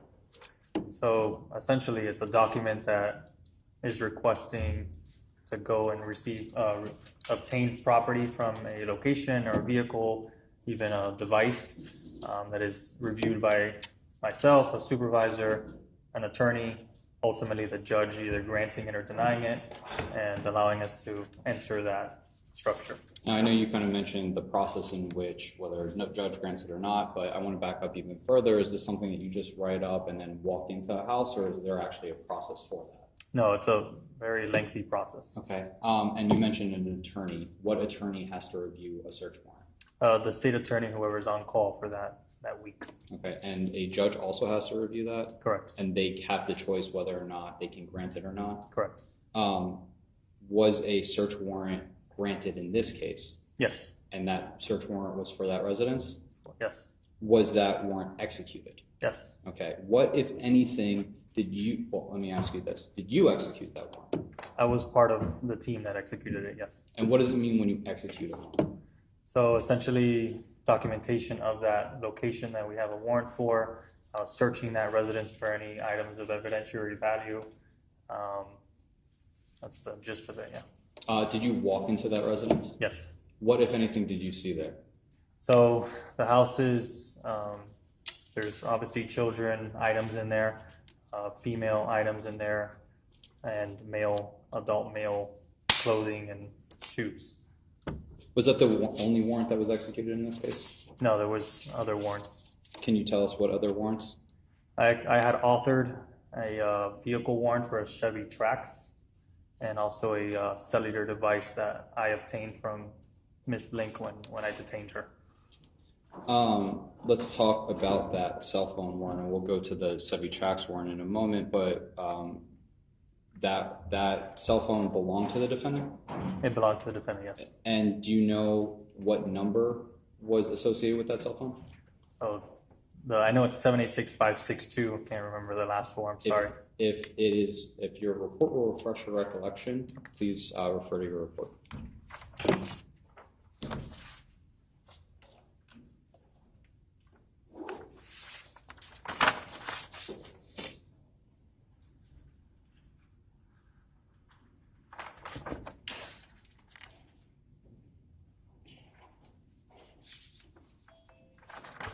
The cell phone number is not on here. Okay. I'll move on then. Okay. Was that warrant executed? Yes, it was. And why did you obtain a search warrant for the defendant's cell phone? So when we were doing the residential search warrant, there was Ring camera, so we believe that there was a Ring camera app on the cell phone. Now, when you executed that warrant, what, if anything, of evidentiary value did you yourself observe? I watched Ring camera footage. Okay. Let's talk about that cell phone for a moment as well. Was there also a warrant to further get into that cell phone? Yeah, so the warrant is to be able to search the device. And you authored that? I authored it, and I'm the one that went through the process of getting it granted. Okay. And do you have to turn that phone over to somebody to actually execute that warrant as well? Yeah, we provided to a forensics analyst. Do you recall what analyst received the phone? Sergeant Sergio Cremacini. Are you aware if he was able to get into the phone? He was. Was he able to download the contents of that phone? Yes, he did. Showing defense counsel to previously marked for identification purposes. Yeah. And without objection, moving it into evidence, Your Honor. Judge, that is correct, but if we can go sidebar quickly, just to.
Stay Exhibit 1S, marked for identification, now becomes Stay Exhibit 16, Judge. Okay. I'm going to skip ahead before we talk about the actual video itself. At the point in time that you're executing those warrants and reviewing this evidence, is the defendant on scene? No, she's not. Where was she? She was transported to the Miami-Dade headquarters, which is where our office is. Who else was there? Detective Melanie Janoris and Detective Joseph Cruz. Okay. Did you relay the information that you learned about the Ring camera to them? Yes, I did. And do you know what they were doing at the point in time that you relayed this information to them? They were attempting to interview Daisy Link. Okay. Now, what, if anything, did you do next? At that point, we had already executed the search warrants. Okay. I relayed the information to Detective Janoris. Well, let me ask you this. Did you canvass the area? So we did an area canvass for surveillance footage, yeah. Okay. What is an area canvass? So we're essentially going door by door, all the neighbors, trying to see if anybody heard, saw anything, or if they have any surveillance footage at their residence. Okay. Now, were you successful in locating any additional cameras? So there was one residence that did have surveillance footage that we observed. Do you know where that residence was? So the address is 1300 Northwest 15th Street. Do you recall about how far away from the incident location that residence is? It's not far at all. Like right around the corner? Yeah, right around the corner. Did you make contact with the homeowner? Yes, I did. Do you recall his name? Robert or Roberto Cisneros. Did he advise that he had surveillance cameras? He did. He allowed us into his residence to view them. Okay. Now, you viewed those cameras yourselves? I did. Before we talk about what you saw on those, was there any evidence that Mr. Cisneros had destroyed, altered, or tampered in any way with those cameras? No, not at all. Was there any wires that were cut? None that I observed, no. Anything destroyed? No. Okay. And did you watch those cameras with Mr. Cisneros? Yeah, he allowed us into his home and allowed us, essentially they're experts in their own system, so he allowed us and showed us what was on his cameras. Okay. What did those cameras show? Judge, I would object. It's cumulative. It's already been presented to the jury. Or your objection, you can answer. So the victim is observed on the cameras walking westbound down an alleyway. He appears to be not slumped over, but kind of like dragging himself. He hides in some bushes. At that point, we see a vehicle that drives eastbound in the alleyway. After that, we see the victim come back out of that bushy area of the backyard and eventually collapse on the ground. Did you said you saw a vehicle. Do you recall what vehicle that was? It's the vehicle, the Chevy Trax that was initially on scene. Okay, and that's the same Chevy Trax that you authored a search warrant for? Yes. And that same Chevy Trax had a search warrant that was granted and executed on? Yes. Did you see anything else on those cameras? You could see a person, female, who I believed was Daisy Linked at that time, to go up to the body of the victim. At some point, she goes up to the body, manipulates the body of some sort, go back to the vehicle, and then come back to the body. Now, you yourself are not a video retrieval detective, correct? I am not. Okay. Now, when you want to take possession of certain videos, certain surveillance videos, do you also call out for those officers? Yeah, so there's a video forensics unit that will respond, and they are the experts in all types of systems, and they retrieve the footage that we request from them. The video that you just described, was that consistent with anything else that was on scene? Consistent with the blood trail that we had seen on scene, the vehicle matching the key is all that we had obtained. That was pretty much it. Do you know if there was a time delay at all between when a 911 call went out to when the victim may or may not have been shot? Yes, I believe it was about 10 minutes. Okay. And are you aware if that footage that you just described also is consistent with a time delay in that? Yeah, like I mentioned, you can see the female coming out of the vehicle, going back and forth from inside the vehicle into the body. And that's consistent with the 10 minutes of time delay. Now, I want to go back to the conversation that we had about Detective Jurors, Detective Cruz, and what you viewed on ring camera footage. Now, I know that you said that they were in the middle of attempting to speak to Ms. Lang, right? Yes. Now, what, if anything, did you specifically relay to them? So I had watched a ring camera video on the phone that depicted Ms. Link with a firearm, and some audio that was attached to that video as well. I asked Detective Jurors to be a text. If she was free, she called me. I informed her with that information. Permission to publish evidence, Your Honor? Yes. Thank you.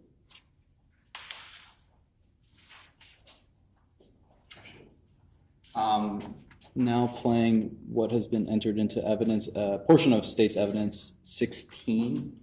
Just going to skip ahead of that to around the 5-minute.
Detective, we heard what sounded like a pop. Was that consistent with anything? With gunfire. Okay. And to be clear, this is the video that you relate, the information that you watch and relate to Detective Janoris? Yeah, it was on the Ring app from her phone. I watched it, and I gave the information to Detective Janoris. And by her phone, who do you mean? Daisy Link's phone. Okay. And this video itself, is this inconsistent with anything that officers learned on scene? From the Objection, calls for a conclusion, any problems? Sustained, he's gonna ask another question. At this point in time, did you believe you knew who shot Pedro Jimenez after watching Objection, this? being province of the jury. Sustained, he's gonna ask another question. Moment to confer, Your Honor. Sure.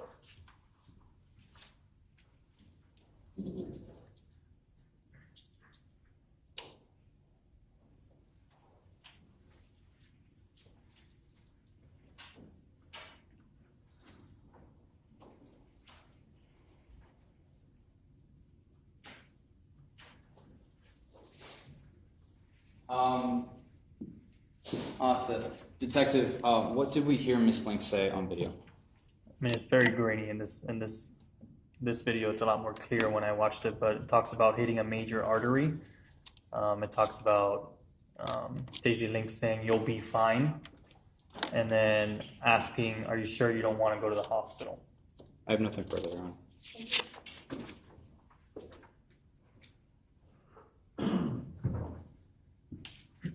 So, sir, other than what we just heard right now in that video, is there any other audio on that video that's, in your view, relevant or important to this matter? There was you can hear a male in the beginning of the video. You can't really tell. It sounds very far out. Can't tell? I can't tell. You didn't think that what was in there was important or relevant to your investigation? It is relevant, yes. Okay. You go to 5 minutes.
That sound like, do it, I want to die! Is that what that sounded like to you? Is that what that sounded like to you? To be honest, sir, the only thing I can hear from here is the word "die." I can't hear anything else. Okay. Sorry. Would you agree that that was Pedro Jimenez saying that? Screaming that, actually. Speculation. Oh, you can answer. It's unknown, but based on the information that we know, they were the only two there, so it can be assumed that that was him, yes. Okay. So you would agree that this video shows that Pedro Jimenez was screaming, do it, or, well, something that sounded like, do it, I want to die, shortly before he was shot. I can say that I hear Pedro Jimenez saying the word die. I can't hear anything else in there. You can't make out the rest? I can't make out with this video right now. I can't make it out. That's all right. The jury probably can. Okay. All right. So you were the one who arrested Miss Link, correct? I detained Mrs. Link. You put cuffs on her? With the assistance of officers from Homestead Police Department. Well, who's the one who put cuffs on her? It was either me or one of the officers that assisted me. I believe it was me or Nicholson. You don't remember if it was you? Not 100%, no. Okay. When you put the cuffs on her, did you do it in front of her 7-year-old child? Judge, objection, relevance. Did you do it in front of her 7-year-old child? I believe the children were inside the residence. They weren't present? They're in the residence. So they were there right in front of you when that happened, right? No.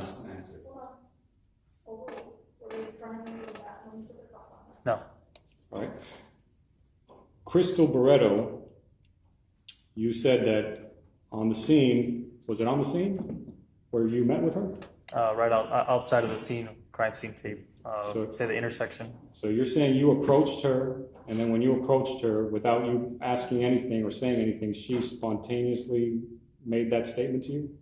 No, there was conversation initially about who I was, my purpose of being there, the purpose of why they were called to the scene to begin with was essentially for them to get the children. Okay.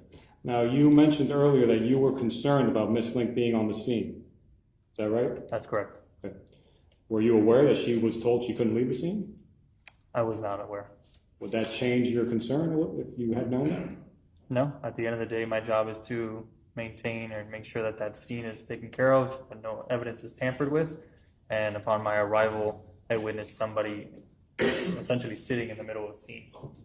Well, it sounded like, correct me if I'm wrong, but a moment ago when you were asked about it, you made it sound like she was there somewhere where she was not supposed to be. Was that your belief at the time? I'm not saying that she wasn't supposed to be there. At the end of the day, that's her residence. What I am saying is that that is a crime scene, and no one other than police officers should be in that crime scene. Agreed. And the deceased person. Agreed, but up until a moment ago, according to your testimony, you didn't know that she had been told that she couldn't leave. If I wasn't there, I'm not aware of what the officers may or may not have told her. So you weren't aware of that until a moment ago, is that correct? I don't understand your question, sir. You weren't aware that an officer told her you can't leave until I told you a moment ago, is that correct? That's correct. Thank you.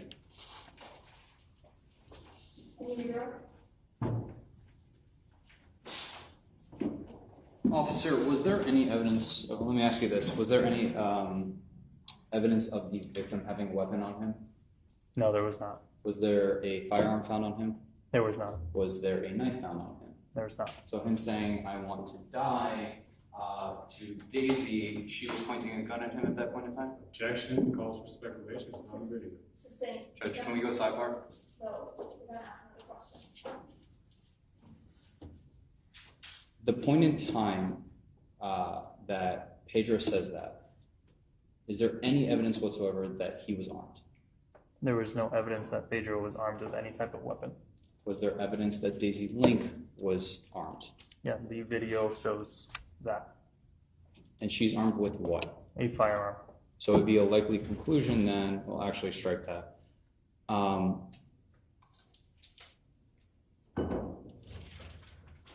And that same firearm was found on scene? Later on in that day, yes, it was. And that firearm that was used to kill Pedro Jimenez? Yes. I have no further questions. Judge, briefly, just based on your question. The firearm that was found on scene later on, it was found because Daisy Link told you where to look, right?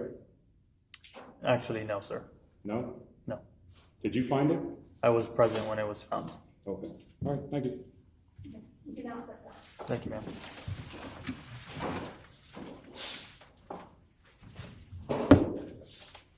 All right, folks, I'm gonna give you an instruction.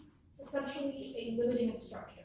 This detective testified about steps he took in his investigation.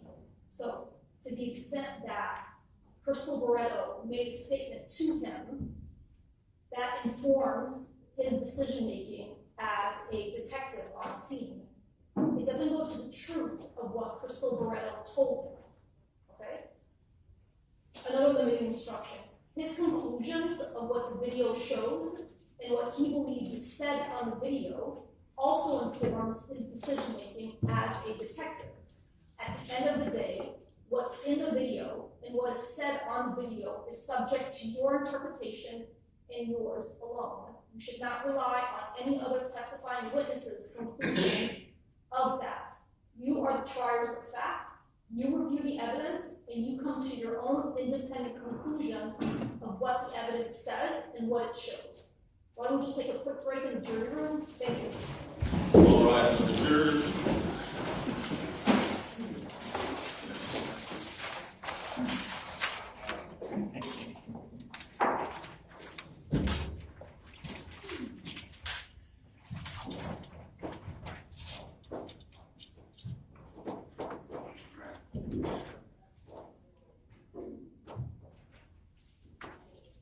Our jury's in there. I thought that was necessary. You walk in. I probably should have checked with you all. If anyone wants access to the record, go ahead and let me know now. Judge, I'm just going to object. I don't believe that. I understand the second curative instruction. You and I had a trial similar. I understand that one. The first objection, I do not believe the court should sua sponte leave that curative. I do not believe it comes close to invading the propency of the jury. Yes. Let me ask you this. When you went sidebar, why is it that you wanted to elicit the statement from Crystal? Because it directly goes to the investigation, her becoming a subject at that point in time. It's an a spontaneous statement, which in and of itself is the exception to the hearsay rule. It was not a offer for the truth of the matter, sir, but for the purposes of eliciting a spontaneous statement. I do not. Does it inform the next steps of his investigation? It does, but I don't think that is for the court to instruct the jury on.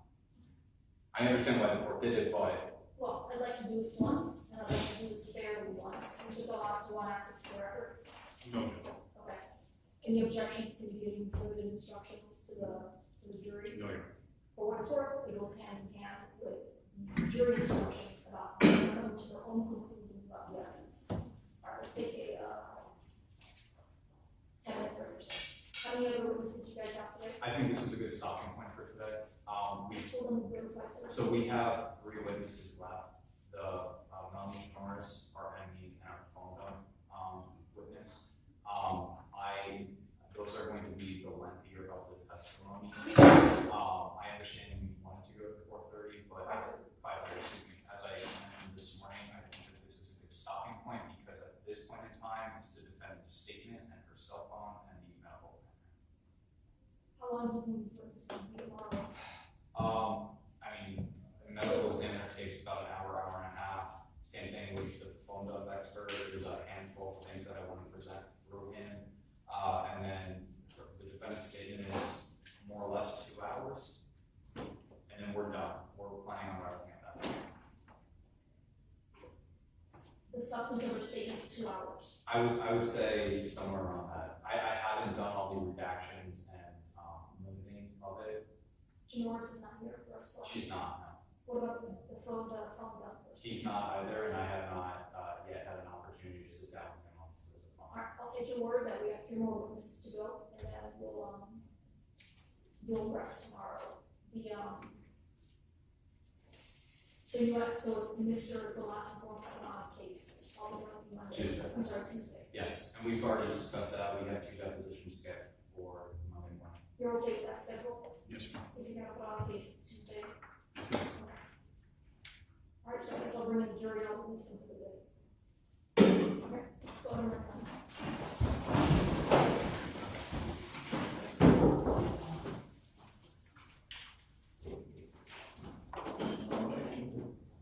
All right, so the jurors.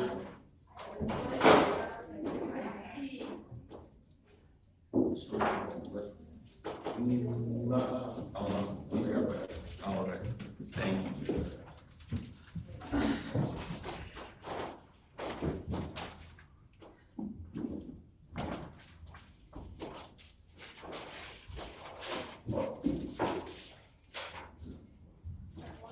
We're missing one. All 9 jurors are accounted for, we can be seated, lawyers and standing results. All right, folks,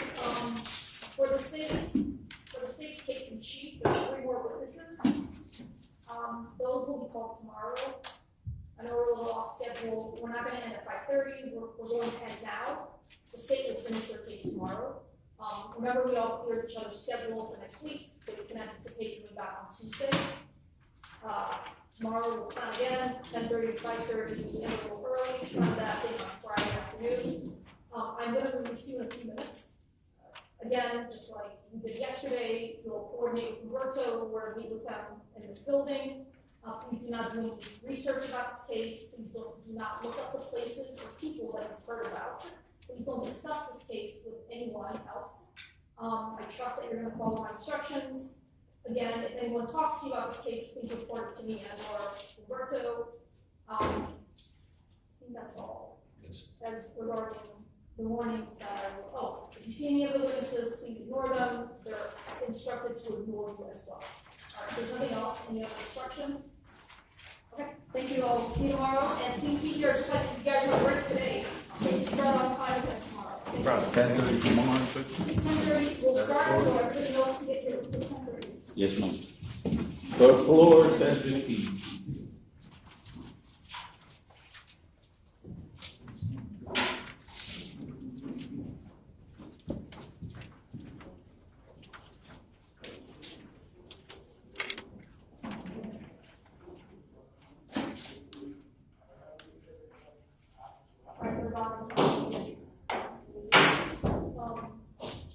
I wanted to put something on the record for the last regarding the cumulativeness of Morales testifying about what he saw on the video that Cisneros already testified to.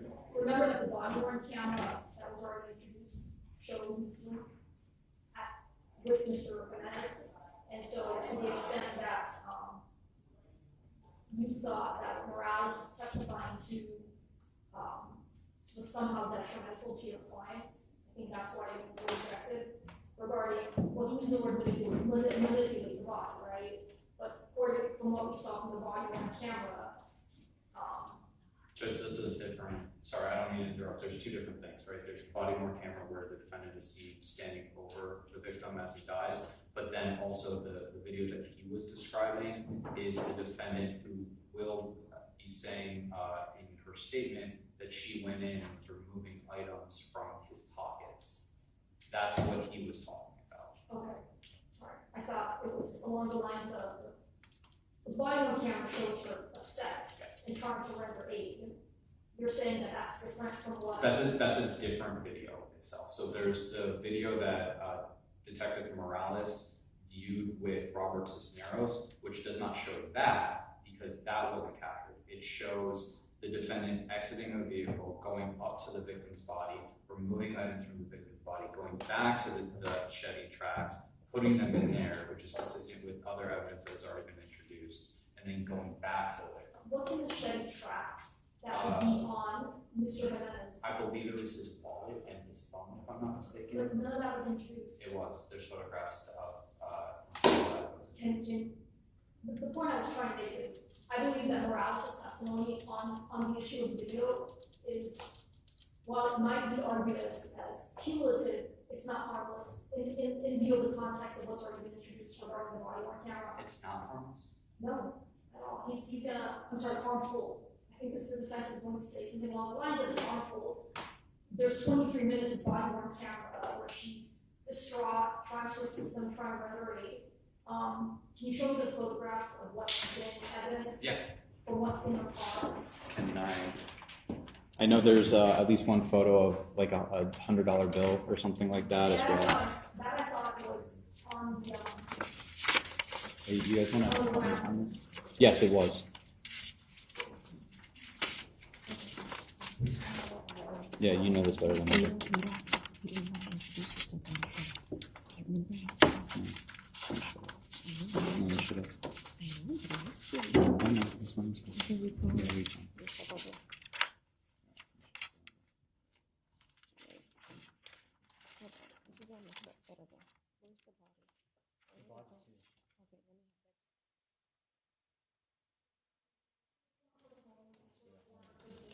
For the Chevy tracks, and there was just. Yes. So tracks only with phone. Yes. Was Morales. Correct. Yes, Judge. So, Judge, I was mistaken. I thought we introduced the photos of the wallet. We didn't. Oh. See, I'm not We- I don't need a pat on my back, I'm just trying to keep track of everything. No, of Because course. again, everybody knows things about space. When you're looking at it from a 30,000 foot view, I thought it was in the packet that we had put we may together. not be compartmentalizing like we're supposed to. Can I see it? There's photos of the car though, right? One part, yeah, of the outside of it, not the inside. There's photos of the Chevy Trax itself. So which witness is supposed to introduce these items? That would have been Officer Zapata. Well, it's exhibit 12, Yes, so it's in evidence. yes. Not the Chevy Trax. It's in it itself is in evidence, which the defendant is seen exiting, which is now also in evidence as well via the defendant's phone dump. We see her get inside the vehicle and drive off, as well as arrive on scene. 12 has $100 bills outside. Right. Is there a packet of photographs relating to what was seized from the Chevy Trax? We're not going to be introducing what was seized via the search warrant. So how is her manipulating the body through Morales? I guess it's just to show that she was near the body. No, that she, well, so her testimony via her statement will be introduced tomorrow. In her statement, she says, detectives confront her with, you pulled something out of his pockets. She says, I had to in order to stop the bleeding or something because his pants were tight.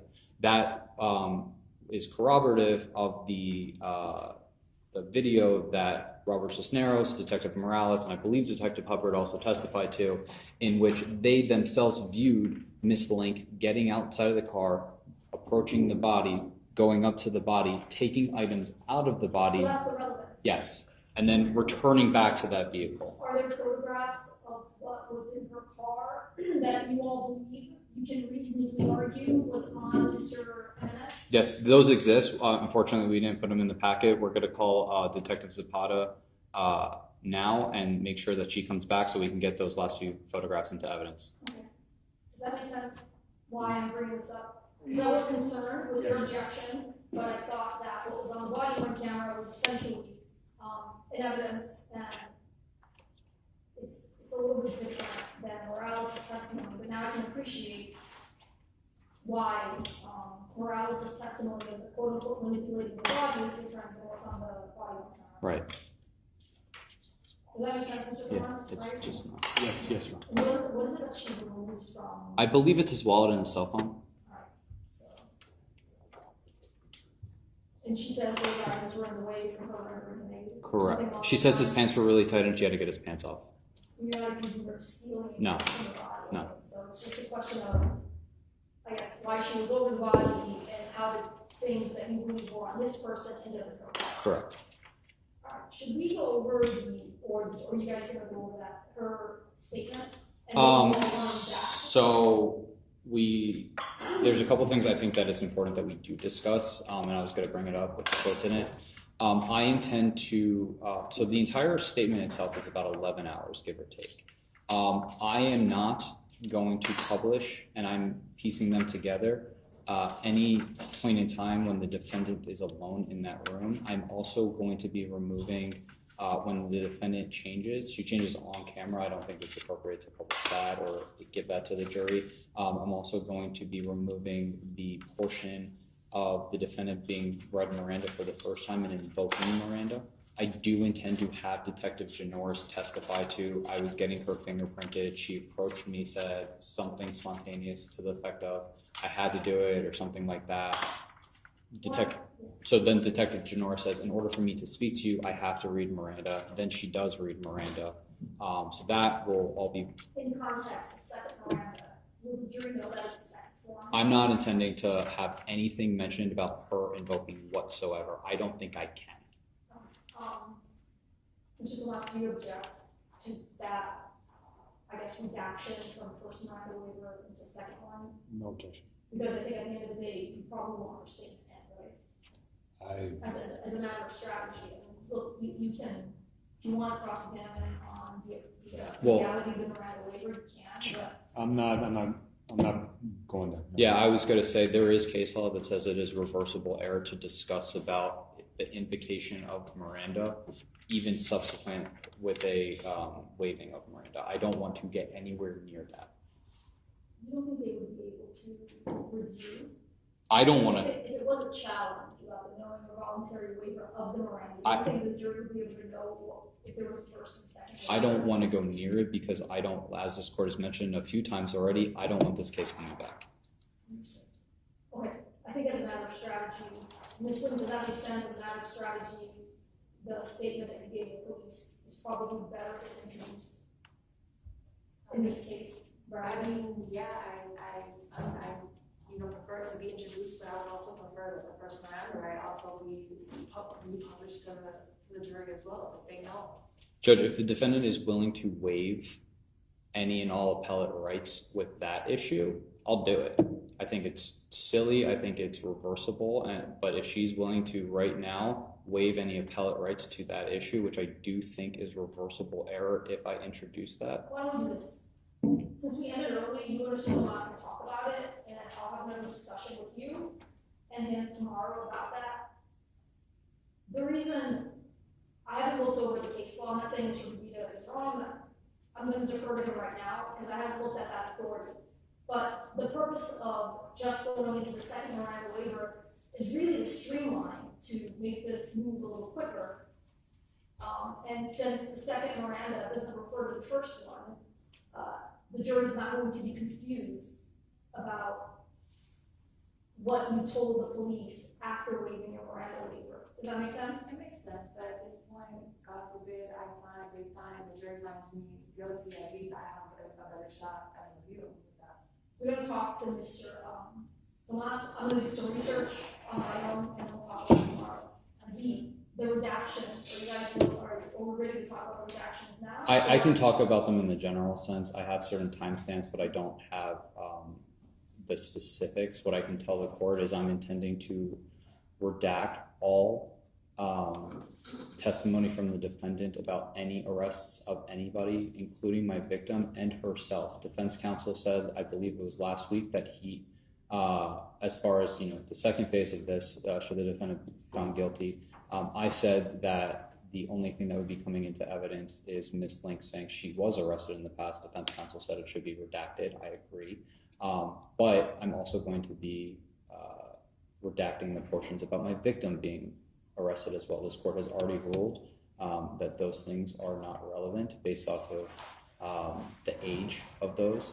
Furthermore, I don't think that there's anybody that can authenticate any of his convictions or arrests. The defendant can absolutely testify about this being a volatile relationship, a toxic relationship. I intend to elicit testimony from my detectives. Any incident from 5 days before? Sure. I intend to ask my detectives, did Ms. Link advise of acts of violence committed by Pedro Jimenez? Did she also, against her, did she also advise of acts of violence that she committed against him? That is the extent that I'm going to elicit any testimony, no arrest or anything else. General acts not related to arrest, which, again, an arrest by law enforcement indicates some sort of, for lack of a better phrase, stamp of approval that somehow the police believe that there was enough to arrest Correct. either party.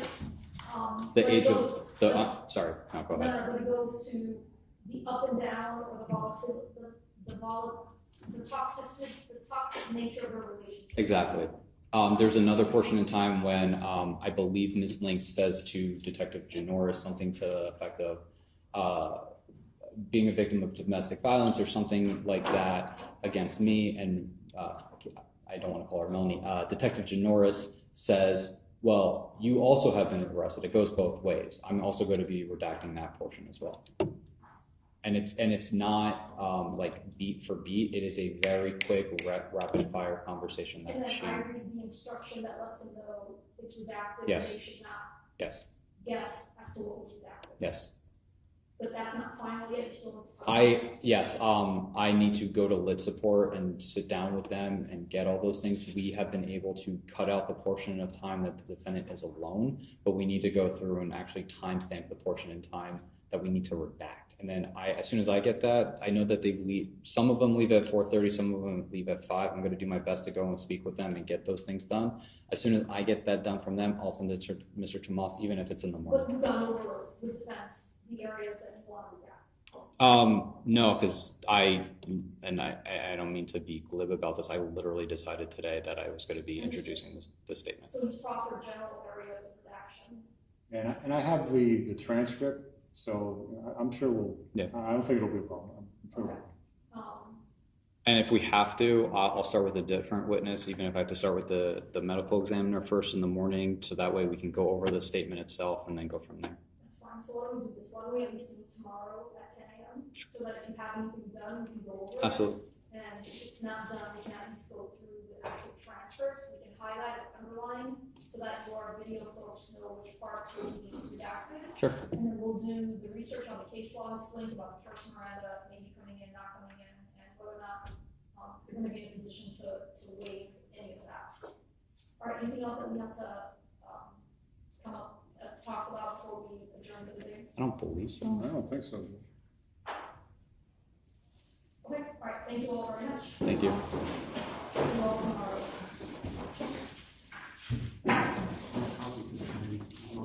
Yes.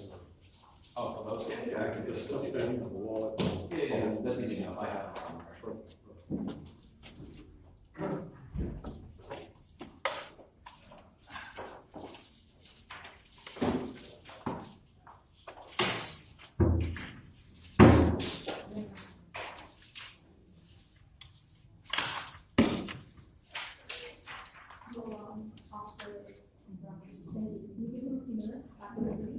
I appreciate that.